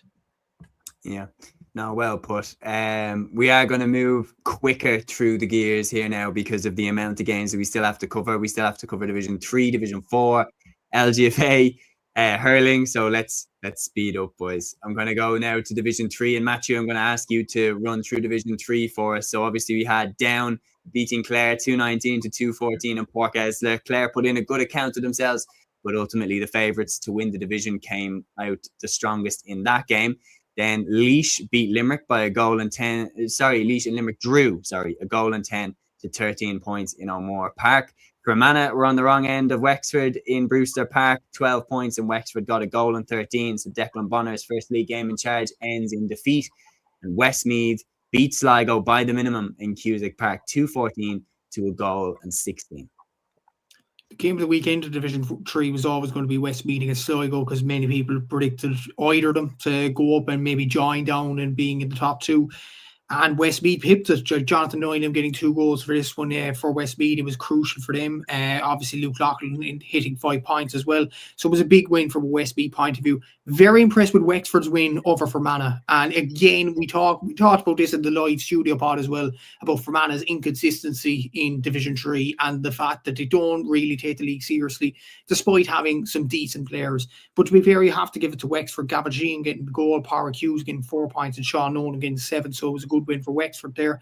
For Down to beat Clare, look, Clare gave him a bit of it from their point of view, and they should be proud enough of their efforts, I would imagine. But you look at Orr Murdoch hitting 1 goal and 2 points, Pat Havern hitting 6 points as well. So it was a good performance from a Down point of view. John McGeoch got the other goal from a Down point of view as well. Look, for Clare, I do think they have to prove it in the next few weeks. They can't just prove it against one of the best teams in Division 3. Look, they have to prove it in the next few weeks that they are one of the best teams that they claim to be. And Limerick against Laois in the other game, look, it was a good result for Limerick, considering Laois were ahead. I'd seen a video on Laois today, and Laois apparently had a load of shots in this one. They almost kicked the game away, apparently. Evan O'Carroll got 1-4, so it was a good performance from him. But to be fair, Limerick were way down in this game and they got back to level it. So I think it's a point gain for Limerick and a point loss for Laois there. Yeah, it's a very, very interesting way to look at it. Yeah, Laois, like we didn't really have two similar predictions for this Division 3. Liam, what game kind of stood out to you out of that list? Westmeath Sligo, just simply because Westmeath, through love nor money, could not buy a win last year in crucial games and games that were going down the home stretch. But for them this year now, that's a big win. That could do so much for them going forward. Just being able to get over the line in a tight game like that. And it gets a very good Sligo opposition as well. Like even speaking to Mark McHugh the last week or two as well, he's a very honest person, but he has good ideas ahead for Westmeath. Won the O'Byrne Cup with them there last weekend. And it's almost like winning those couple of games, we joke and we say, the O'Byrne Cup, the Munster League, the McKenna Cup, all this kind of stuff, it doesn't matter. But sometimes winning those things can actually help a county. They can help teams out. A bit of silverware does nobody any harm. And even winning close games against Kildare, battering Offaly, beating Louth in convincing enough fashion as well, can sometimes help. And for them to pull off the 2 late points from Sam McCartan and Shane Corcoran to win the game, that could do so much for Mark McHugh and Westmeath. And that's why I kind of predicted them to get promoted from Division 3 this year. I think they're a team that are Division 2 side. I think they're well capable of beating a lot of teams in the country. It's just that belief that maybe they've lacked over the last maybe year or two. But I think this will do so much for them. I think it's a big, big win for them. For Sligo, look, they're heading in the right direction. 2 last-minute 1-pointers, I don't think should dampen their season. I think they'll be fine in Division 3. Yeah, I think so too. I'm correct in saying as well, Westmeath beat Down in the Division 3 final a couple of years ago, didn't they? Mm-hmm. Yep. Down were hot favourites to win that game. So, I wouldn't be surprised if Westmeath do go and do it, because the one thing that they have shown, Aaron, is that, like in Luke Loughlin, they have an absolute world beater there up front. Looking the other way, obviously we've talked about promotion. Westmeath and Sligo are 2 teams that everybody kind of has up there. Down and Clare is another massive game for that. A lot of people have Clare kind of up as promotion challengers as well. Looking the other way, which defeat or which result do you think could be the most consequential when this is all wrapped up? Yeah, like it is an interesting one. Like I suppose, like it was a big defeat, I suppose, for Sligo in regards to that, and Westmeath kind of turning it around. Like it was a great turnaround, like from a Westmeath perspective, especially at one point when it looked like maybe they were potentially going to go and get beat. It's kind of early days, really. It is kind of hard to tell. Like it probably is a damning result maybe from a Limerick perspective. That was a draw, was it? Draw, yeah. For me, it's the Fermanagh one. For me, it's that I'm like, oh. I still think Fermanagh will be okay though. Like I still think they've good enough players there. It is a bad defeat. It is a bad loss. There's no question in regards to that, but still have enough quality. I think Ulton Kelm's out injured as well. Like they have a few players that they are missing, which when they get them lads back, that could be crucial. But it definitely does feel like Division 3 is kind of flipped on its head a little bit though, because you are looking at it, and as we said, Wexford have won, Laois have gotten a draw. Oh yeah, I'm still here. Coming out the window, man. Your hands at the mic. I don't know how much of that you heard. Oh no. We heard right up until like I went, oh, like we heard all of that. But anyway, I think we're safe enough, like in terms of the start, in terms of most of our picks to go up. I think most of us picked Down and Westmeath to go up. But then both of them obviously getting off to a winning start, as Des here says, Westmeath for promotion. Defo Justice last year. Ryan also says Limerick threw it away. We'll move on to Division 4 though, lads, because we still have a lot to get through. In the Division 4's round 1, Waterford versus Longford was obviously postponed as well. But we had 3 games from Division 4, and it's all London and Tipperary draw in Ruislip, 21 points each. Wicklow beat Leitrim by the minimum, 117 to 213, and Ockram and Carlow got the most impressive win out the bunch, I would say, Liam, going away to Antrim in Roger Caseman's GAA club and beating them 2-16 to a goal and 15. That's a great start for Carlow. Yeah, and there goes our Antrim predictions of getting promoted as well. We're off to a few edgy starts here, but no, look, a great win for Carlow.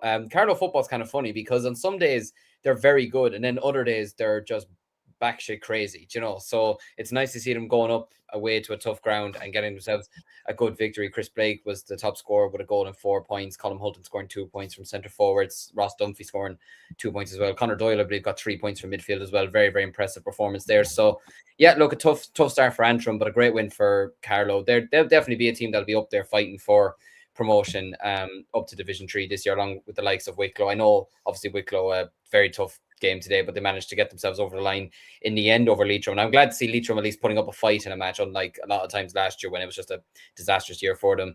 And for London and Tipperary as well, a cracking game, 21 points each. Like, that's a cracking game of football, and a great result for London as well, to take a draw against a team that only a couple of years ago were winning a Munster titles. So yeah, Division 4 seems to be off to a cracking start as well, and honestly, long may it continue. Absolutely. So, well, incredibly, lads, an hour and 20 in and we're moving to the hurling. I promise we'll move quicker now, but we're going to start off with the Rebels making a dream start under Ben O'Connor. Matthew, you were there in Páirc Uí Chaoimh for this one. 325 to a goal in 17. It's a perfect start for Ben O'Connor. Definitely is. It was kind of a weird enough game because everything Cork turned to goals and everything Waterford did was absolutely terrible at times, I thought, in this game. Look, I just have to make myself clear on the Waterford prediction. I felt like Waterford had players there, the likes of Ruben Halloran, who coincidentally scored 13 points, and I did mention on the pod, but he seemed like the only player today that was just raring to go in many ways. I was very disappointed at Waterford. Very disappointed. I thought they'd put in a lot more. I thought they'd, try a bit for the league as well. I thought there'd be more in them, but it just showed nothing in this game. And yes, Cork had a few players that aren't regular starters, the likes of Tommy O'Connell and William Buckley, who performed very, very well, to be fair to them. William Buckley had a dream debut, 1 goal and 4 points. Absolutely superb. Like, 1 point in the second half was absolutely superb from the St. Finbarr's player. He was dragged down by the Waterford players, but he still found the room to poke it over the bar. I thought Tommy O'Connell's link-up play was absolutely superb around midfield as well. I thought Darrow O'Leary at fullback, absolutely brilliant. Patrick Collins looked very, very assured in goal. And even when Robert Downey got that black card in the second half for Cork, it didn't look like Waterford had the extra man. It just looked like Cork were just going to steam on him and go home for this one. But the telling stat in this one, Cork scored 223 from play. Waterford scored 7 points. 7 points from play in a 70-minute game of hurling. I know you have to credit Cork, and it is a good start for Ben O'Connor's reign. And I will say, look, we seem to be in a good place after the All-Ireland loss against Tipperary, but the All-Ireland is the be-all and end-all. That's the end goal for this Cork team. But from a Waterford point of view, lads, I'd be incredibly worried after that performance. They will have tough games in the next few weeks as well. I think they're praying behind the scenes that the Ballygunner lads just return instantly, because the likes of Desi, the likes of Ian Kenny in defence, the likes of Paddy Levy, Patrick Fitzgerald, they will bring this team on a fourfold, I'd imagine, because they're absolutely superb players and they badly need these guys. Stephen Bennett wasn't playing either today. I did hear from a fellow Cork fan that actually this was Waterford's third team. That might be a thing as well. But it was still a very, very poor performance. And it was very flat, I would think, this game. Like, it's rare in Páirc Uí Chaoimh that you come out of it and say the Cork Cavan game in football was an absolutely brilliant game. But then this game in the hurling was very, very poor. It was down to one team's performance, unfortunately. Waterford didn't show up. And Cork, look, it was a good performance by them, but there's more important things down the line, is what I'm trying to say. Peter here laying it on thick on Waterford. He says anything to be said for a mass for Waterford to crash down hard back to 1B. Lads, they are dire. I don't know if it, there's a lot of good players to come back in, Peter. But he also says Samba hurling from Cork. Ryan Gallagher also says Rossi hurlers on the rise. They had a good win this weekend as well.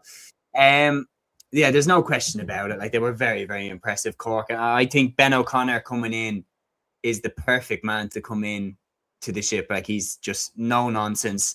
And some of his positional selections are very, very interesting as well. Decky Dalton getting a lot of praise for being a full forward as well. A lot of people like that switch. For me, this Cork team absolutely has what it takes to win the All-Ireland. You can't tell me anything otherwise. I know that the way that last year's second half went against Tip was bizarre, but play that game in another day, I think Cork walk out with the Liam McCarthy Cup. Like, they're good enough to win. There's no question about it. And the 2024 final as well, we all know how close that one was. And I think Ben O'Connor coming in, it could be the perfect storm for Cork to go and win in All Ireland. Do not write them off at your peril if you do. Anyway, we're going to move on because, again, I'm keeping an eye on that. And I don't want to keep too many people as well from League Sunday. I know as hell we want to watch it too. But Liam, I'll throw this one over to you. You were at this game in Nolan Park. Kilkenny 20 points, Offaly 16 points.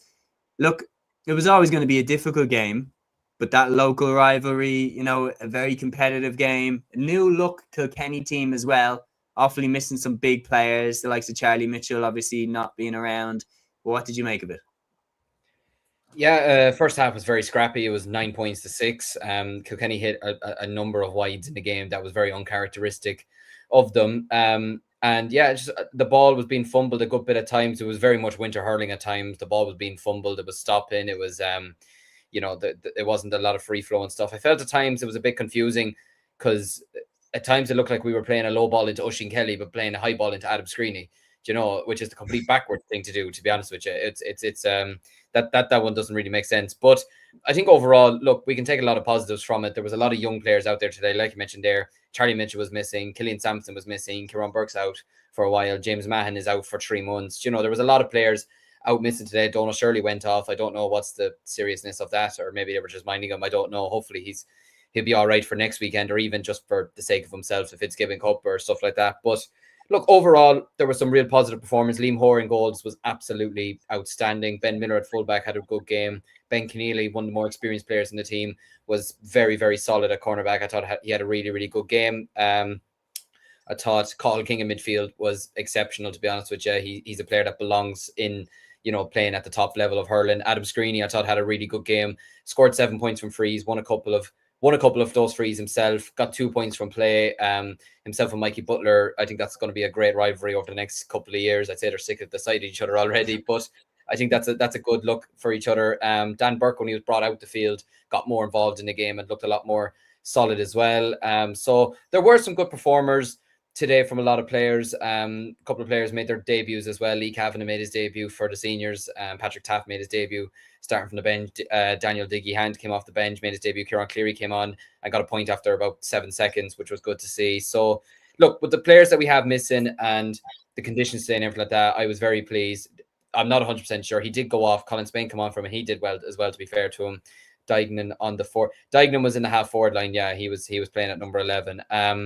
But yeah, look, overall, I'm happy enough with how the lads played. There's something to work on there. It's going to be difficult against Tipperary at home next weekend, but I think the Waterford game, especially after today's performance against Cork down in Walsh Park in a couple of weeks' time, is a game that we could definitely target. But for Kilkenny, they have players to come back. They had some good performers. Mossy Keown got a couple of points. Owen Cody got a good number of scores as well, and he's always going to be the danger man. Jordan Malloy got 3 points from midfield, he's a player I rate very, very highly as well. So yeah, look, a good game overall. Kilkenny be happy to get out there with 2 points, and all that matters is that tonight, Offaly are 5th and we're staying up. So there you go. There you go. Well put. And we'll be joining you in Division 1A next year. We'll get on to that in just a moment. But first, Aaron, I'll throw this one to you. Tipperary 121, Galway 116 in Temple Stadium. The All-Ireland champions get their league campaign up and running with a win. Interesting enough, though, after the game, Liam Cahill said in the interview with Colin Parkinson on Smaller Fish GAA, just one quote that did stick out to me was that he was saying when he was chatting to Micheál Donoghue, he was basically saying that he was saying to him, Galway are clearly moving in the right direction. What did you make of it? Yeah, like, to be honest, I haven't seen any of this game yet. To be honest, I was obviously at the Dublin game, and then I was out after, so I haven't seen too much. I've only kind of seen match reports and a few kind of talk and everything else. But the result, like, I was a little bit surprised by. I was sorry. I was just gonna say maybe looking a little bit more than at the Walsh Cup final as well. Then. Yeah, like looking at the result was a little bit surprising. Just given the fact that usually as an All-Ireland champion, you can be a little bit slow, kind of out of the blocks and everything else. I thought Galway would have a lot to prove in this game, and I thought they'd kind of come out flying and come out fast.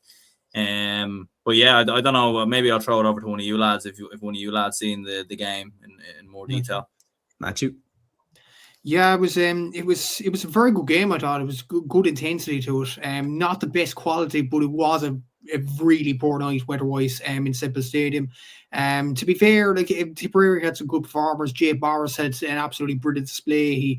He had plenty of assists. He got 8 points as well in this one. 5 from play. I thought Darren McCarthy did well at some stages, but still looked a bit rusty. Obviously that's normal considering that he's come after his absolutely brilliant season. I thought Andrew Ormond was very good at drawing fouls more than anything as well from a Tipperary point of view. And even the likes of, I think, Colin O'Reilly from a quarterback made an absolutely brilliant interception, and apparently still a young player still as well. So he's not the tallest, but he seems like a very, very tenacious player, very Irish, and another player that Tipperary could add as well. I think a worry from a Tipperary point of view was Robert Doyle going off injured. And I think Michael Duggan mentioned in commentary that about the calendar and things like that. That's probably a discussion for another podcast, but it just in general, that there's so many games week on, week off, and with the poor weather conditions as well, it's just inevitable we're going to get injuries like this. And hopefully Robert does recover from it, because he had an absolutely excellent 2025 as well. From a Galway point of view, and you know me and you know this pod, we've been very critical of Galway considering their style of play and considering their consistency. I was impressed with Galway last night. I was very, very impressed with him. Rory Burke was absolutely superb from centre forward. I think their full forward, Jason Rabbit, he got 2 points and he assisted 1-2 in the second half as well. I thought he was absolutely superb at claiming ball as well. Carl Mannion, yes, absolutely superb last season and a very good player, but he looked a bit rusty. He had a few shots that went wide. He was claiming a lot of ball around the middle of the park as well, so that is a positive. Very impressed with Darren Neary, actually, from wing forward. I thought he worked very hard. I thought he worked hard in his turnovers. I thought he did win an assist as well.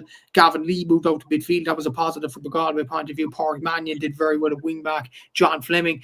And that was more so a B Galway team. Like the likes of Conor Whelan weren't playing. I don't know, is he going to be on the panel or what's the story there? But if he does come back, that's a big boost from a Galway point of view. And there are young players in Galway. Like, for example, there was a player last night, Aaron Nyland. He's still under 20. He was an absolutely brilliant player in minor over the last few seasons. He took a few shots. Yes, they were wild. They went wide.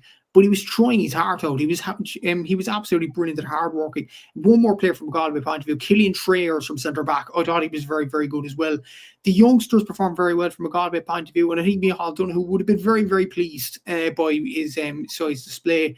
But for Tipperary, they could be taking the league seriously. I see Brian O'Mara talked to Damien Lawler from RT after the game as well, and he was saying that, look, it didn't do Cork any harm. It didn't do Kerry any harm and win the league either in the football. So why can't Tip go for the league? So I think Tipperary are genuinely going to go for the league this year, which is a good sign in many ways. And they've got their campaign off to a bright start in many ways, but at the same time, it wasn't the best performance. But having said all that, if Galway can produce that performance with a better shooting accuracy, as one of the comments mentioned there, I think they still could be a threat. But then again, it's early days. It's January. We'll have to see how it all plays out. But encouraging signs, I think, for Galway. Yeah, no, I do agree. Peter here saying Cahill and Woolley have made up anyway. They certainly have. I actually did really enjoy Colin Parkinson's interviews after the game. I thought they were very, very well done. And I think, more coverage like that. I like what I've seen so far from that side of things. Aaron, I'm going to throw this game to you. I know you didn't see it. I didn't see it because unfortunately it wasn't being shown anywhere. But this game ended up being a defeat for the Dubs down in Cusack Park in Ennis. Clare 3-18, Dublin 1-22. Probably the most important game in Division 1B this week, just in terms of the promotion that on paper you're looking at the All-Ireland champions of 2024 and Dublin, who made it to the All-Ireland semi-final last season, beating Limerick on the way. They stand out in two very strong candidates for promotion. They met this weekend in Cusack Park in Ennis. It was always going to be a game that is consequential for how the league plays out. Dublin looked good at stages. We led for a lot of the game. And Clare just struck, by the sense of it from reading the match reports, obviously because we haven't been able to watch it, but from the sense of reading the match reports, it just sounds like Clare struck at like crucial moments. And maybe the home advantage as well. But the one thing that I'm happy with is we went away to a very, very difficult place to go, put in a very good account of ourselves. Owen O'Donnell's back with the hurlers, which is a plus. We're moving in the right direction. Yeah, like from listening on the radio and kind of catching bits, like it was an impressive performance from a Dublin perspective. We did start the game very strong. We were 5 points to 1 up in the opening 10 minutes, and very strong in regards to that. Yeah, like it will be interesting definitely to kind of catch the highlights and see kind of how Clare kind of got a foothold a bit more so in the game. But yeah, like there was definitely some good performances in there from a Dublin perspective. Brian Hayes, the real Brian Hayes, in midfield, 1-3. He scored. He was very impressive. And then Conor Donoghue as well was very good, to be fair as well. He scored 2 points. And yeah, like definitely some positives from a Dublin perspective. It is just, I've seen these games a lot with Dublin down the years in hurling. This kind of game reminds me a lot of like Kilkenny. When we play Kilkenny, where we should beat them. We have them all day long. And then out of nowhere, they just find the way to beat us. And this felt very similar to those kind of type of defeats. It's proper, isn't it? It's proper like, oh, no. Like, there was a part of me that kept looking at score BO, and I was kind of thinking, oh, we're going to do it. I was just waiting for Clare. They're going to get a goal. They're going to get something. And long behold, they actually go. And that's why the Limerick game, me, like my heart rate was that like historic highs, because literally like I just kept waiting for like, okay, when's the goal, when's the Sean Brennan save, like that. I'd say heart rate went through the roof for that one, like I thought that hit the moment. But yeah, glory days. But look, the reality is we did lose, but in my opinion we lost to the best team in the division. Moving in the right direction without question, and I do think we will get promoted this year. Now, one of the contenders for that, you would think on paper, would be Wexford. They got their campaign off to a winning start against Antrim in Wexford Park, 113 to 112. But Matthew, wasn't exactly straightforward. Now, one of the comments here talking about it, Ryan here says, important win for Wexford, very young and inexperienced team. Only 6 players used had played in the championship last season. A lot of experienced players to come back in the next few weeks. So that has to be taken on board as well. It does have to be taken on board, but they very, very nearly lost this game at home. And Mark Fanning, if he didn't have the bottle that he usually does have, they wouldn't have got out of Wexford Park with that win last night. It was this brilliant penalty by Mark Fanning to get Wexford over the line. And to be fair, they got over the line in this game. To be fair, Simon Roach, one of those players in the fringes, got 8 points. So a positive there from a Wexford point of view. I don't know, did you see the clip on Buff Egan? With Davey. Was that Buff himself who took that, or was that someone else? It was probably someone else, I think, that just sent it into Buff. But what did I say on the Cúilín live in studio pod, lads? What did I say about him? That he'll make it about himself. But you see, for me, right, because I seen Dan Casey threw that up on his story as well, and he basically said, like, film someone and then crop it down for the moment that you wanted. Which I completely agree with, to be honest. Like, I'm looking at that situation, I'm going, he's pissed off with the call the referee made at the end. He's very passionate. Antrim nearly have got a fantastic start to the league campaign with a win away in Wexford, which would have surprised everyone, to be honest, regardless of how inexperienced Wexford's team was. It's back at the ground as well that he used to manage, so it has that kind of personal tint to it. And then they lose on a debatable referee decision at the end, which Davey obviously doesn't agree with. And the thing is that the way that the people were around him on the phone, for me, it was very clear that they were like trying to mess with him at the end, that they were going to be like, go on, wait, like right in his ear and try get a moment, and they got it. And I do feel for him a little bit there. Should he have thrown the jersey down, the bib down on the ground the way he did? He'll probably say himself that he probably shouldn't have, because then he's just giving the people that have their camera, he's just giving them what they want. But the reality is they had their phones out pointed at him going, go on, Wexford, because they wanted something. And I think that behaviour I'm not a big fan of, personally. No, I'm not either. But to be fair, away from the Davy stuff and away from the drama, Conor Johnston got a goal for Antrim that looked to win this game in stoppage time, and he deserves a lot of credit. Sean Elliott got 7 points as well. Those sorts of Antrim players, and James McNaughton last year as well, deserve a lot of credit, and they deserve credit for being incredible hurlers. But I just feel like with this Antrim team, with Davy in charge, the whole spotlight will be on him. And I think it's not a good look for number one for Antrim hurling and number two for Ulster hurling as well, which is trying to develop. I don't know what you think about that, but I just don't like it, to be honest with you. And I'm sure if Antrim, this is the big if now, if Antrim don't go ahead and win the Joe McDonagh this year, he'll find some way to make it about himself, I think, Davy. But yeah, very interesting prediction. We will, I do think you probably shouldn't have thrown the bib on the ground, but I do think they were looking for a reaction. But anyway, but again, is that because of his previous behavior? Do you know what I mean? That they know that they might get something. Like, you kind of like, would someone have gone up with the phone to Jim Gavin at the end? Someone who never, ever, ever reacts to anything? Probably not. But Davy's passion is something that, adds to the game. I hope he doesn't stop managing. I like him. But anyway, we'll move on to the next game. Liam, I'm going to give this one to you. Carlow, again, another win for Carlow. Wins across the board in LGFA in football and in hurling. They started off this one with a 218 to 111 win over Down in Cullen Park, getting their campaign off to a good start. Yeah, and it was sort of strange from a Carlow perspective because I believe they were losing. Yeah, they were losing by 4 points at half time. And I was starting to think, Jesus, maybe Carlow are starting slow here because it was the home games last year that kind of let them down, especially in the both, I'd say probably in the league and the Joe McDonagh. They drew in the last minute against Laois. They lost at home to Carlow. And even last year, I remember, then they draw at home to Antrim, which kind of stops them from being in the hunt for getting promotion from Division 1B as well. So I was starting to really worry for their home record. But look, they turned it on in the second half. They turned it around. And listen, when you have players like Marty Cavan in your team, who ironically, I don't think he scored from play, which is a great credit to the Down full back line to keep him scoreless from play.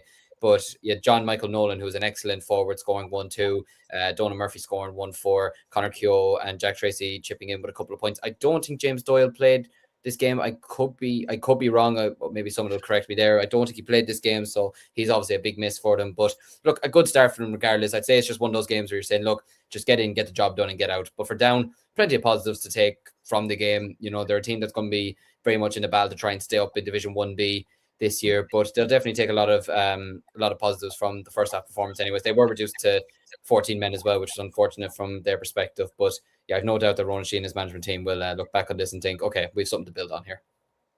Absolutely. So we are going to move quickly now as well, because we still have to cover the LGFA's opening round in Division 1, 2 and 3, and then second round and 4.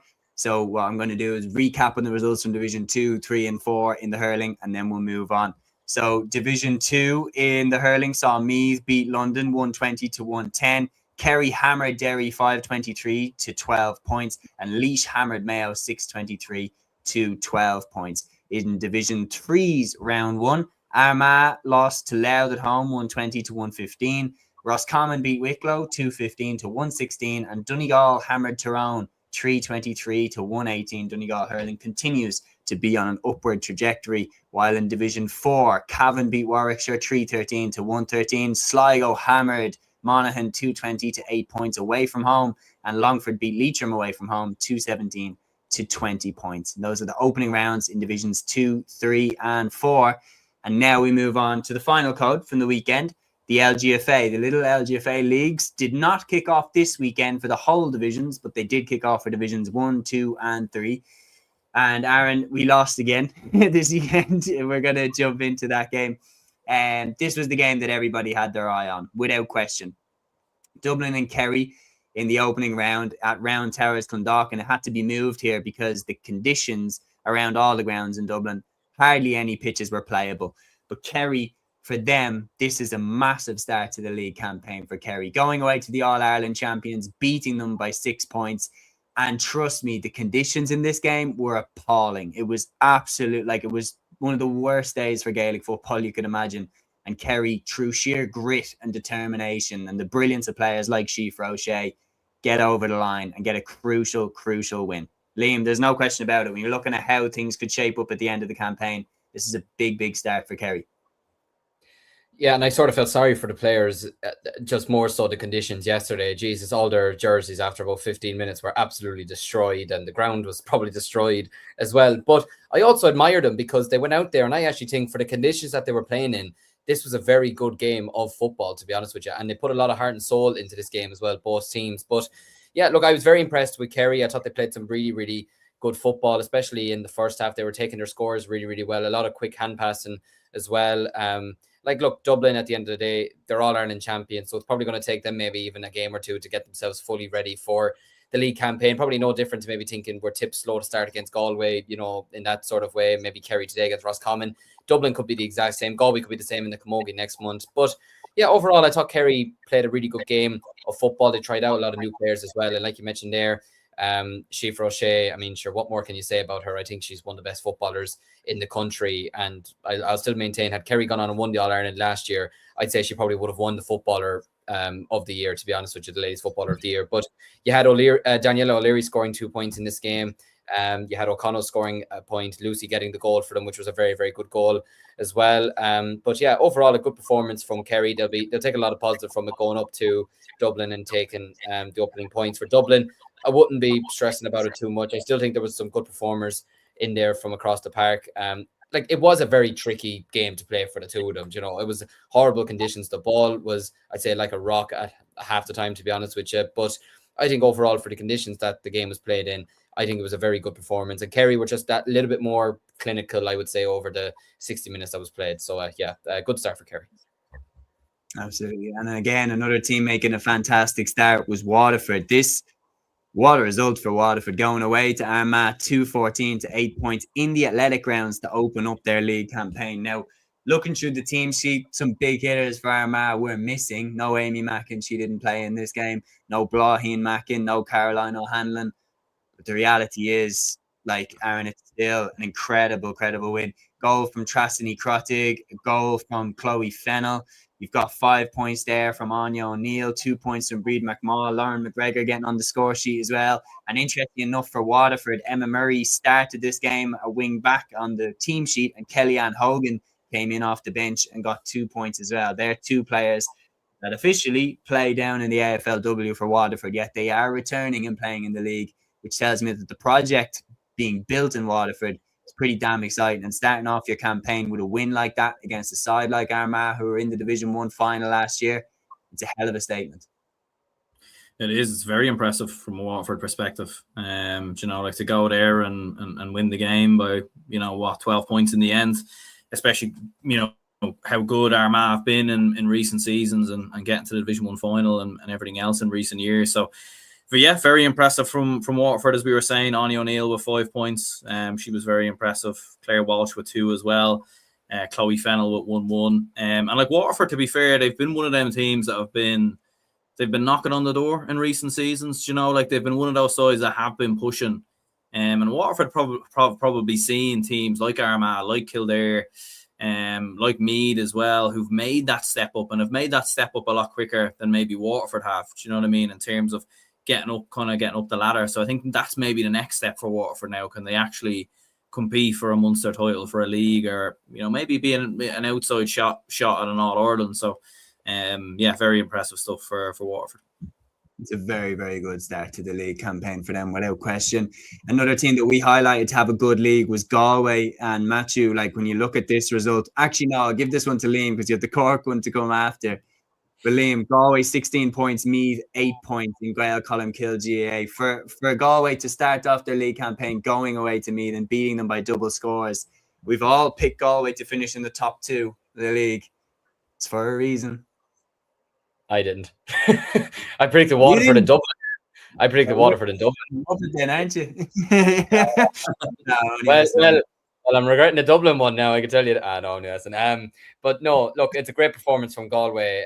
Kate Slevin scoring 7 points. They led by 9 points to 4 at halftime. Roisin Leonard scored 3 points. I mean, Roisin Leonard, again, is one of the finest footballers in the country right now. She's absolutely fantastic. Niamh DeVilly as well. Leanne Cohen got a couple of scores for Galway as well. And yeah, look, it's a very impressive performance from them to beat a Meath side that were All-Ireland finalists last year, and by double scores as well. It's a great start to their campaign. For Meath, I think I'm trying to remember off the top of my head now. I think I predicted them to come like maybe 5th or 6th. We all said 6th. I said 6th.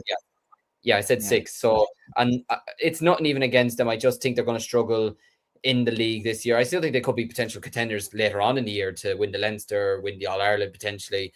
But I just think for league campaign, they're going to take a little bit of a step back. And I think this kind of proved it. But yeah, great win for Galway to start off their league campaign. And yeah, I probably should have predicted them in the top 3 now looking back. But look, it is what it is. Hasn't Shane McCormack left the Meath managerial role, hasn't he? I believe so. I think he has. I need to check that actually. I remember. Yeah, Wayne Freeman appointed in October 2025, succeeding Shane McCormack. So after the All Ireland final, McCormack left. So they are again in a bit of a transitional phase, and again, just that kind of in between two stools of not knowing whether your stars are going to be there or not is very, very difficult when you're trying to build something. But anyway, Matthew, I'll give you the game that I wanted to give to you, which was, of course, Cork against Kildare. Sorry, that should say Kildare. Let me fix that up real quick. So Cork against Kildare in the MTU Arena. So Cork against Kildare in the MTU Arena. Cork 1-10, Kildare 2-7. What did you make of this game? I think it's a result that obviously with the 2 Cork games on today, I didn't have time to look at this in depth. But at the same time, I do think for both Cork and Kildare, it isn't the best result. And I think all of us predicted 2 of them to go down. And I think either side, if they wanted to stay up, they had to win today. Especially for Cork at home in MTU, I think it was a must win for them, in fairness. Melissa Duncan got the goal for Cork, Katie Cork at 5 points. I have to say, but look at the reports, Abigail Ring seemed to perform very well coming off the bench with 2 points. For Kildare, Aoife Murnane was really the main player with 2 goals and 2 points, probably one of the performances of the weekend. It was a poor result, I'd say, for both sides, considering what's to come down the line. I would say only Meath, possibly because of the absentees in the panel, might be at Cork and Kildare's level. But for them to get that confidence, they needed either side needed to win today, and they just didn't get it, which was unfortunate for both sides there. And hopefully from a Cork point of view, they will recover in the next few weeks. What is boost though? Aoife Healy, who is gone down to AFLW, or she will go down to AFLW, he's going to be there for the first few rounds of the league. Joe Carroll has confirmed, so that is a boost from a Cork point of view, I will say.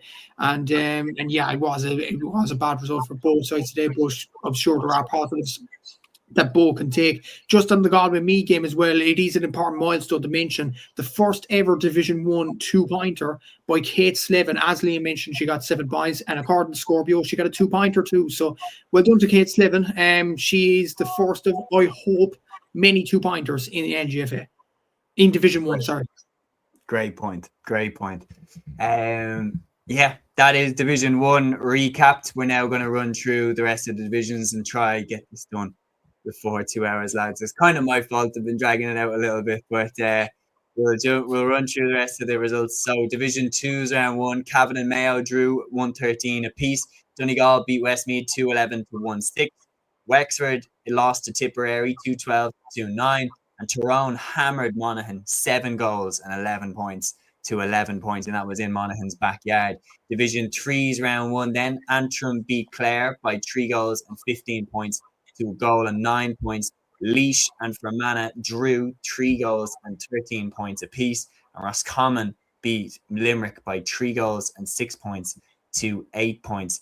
Just before I move on there, is there any results, lads, that jump out off the screen there at you? I think Tyrone scoring 7 goals, very impressive. Wild. Perspective. I think we all did predict them to go up though, didn't we? To be fair, So yeah, they probably do show the gap in quality, between Tyrone and the rest. So yeah, I think that was definitely one result. But a lot of high scoring games though as well, like Laois Fermanagh 3-13 apiece. So definitely, Sligo scoring 120 against Derry. So with the new rules coming into ladies football as well, it's definitely made it a better spectacle, just like it's done with the men's game, since the new rules have been introduced. Absolutely so. And now just finishing up Division 4's round 2 then, of course, because they had their round 1 last weekend. That saw Longford beat Wicklow 3 goals and 8 points to 7 points. Leitrim beat Offaly 1-11 to 1-8. Carlow hammered Kilkenny 4-28 to a point. and Sligo beat Derry fairly handily as well, 120 to 2 goals and 8 points. So that is your opening week recapped and rounded up. It's been a hell of a ride, lads. So we're nearly at 2 hours, but we'll wrap it up here. Thanks so much. You had so many comments in, so many views in, lads. We really, really appreciate everybody that got involved in the discussion or that tuned in at any point of the show. The leagues are back. We are blessed. For myself and the lads, thank you to anybody who tuned in. We'll be back on Thursday at 8 p.m. for a weekend preview show, previewing round 2. But until then, enjoy, obviously, the first episode of League Sunday. Agus Torah. Instinct, baby.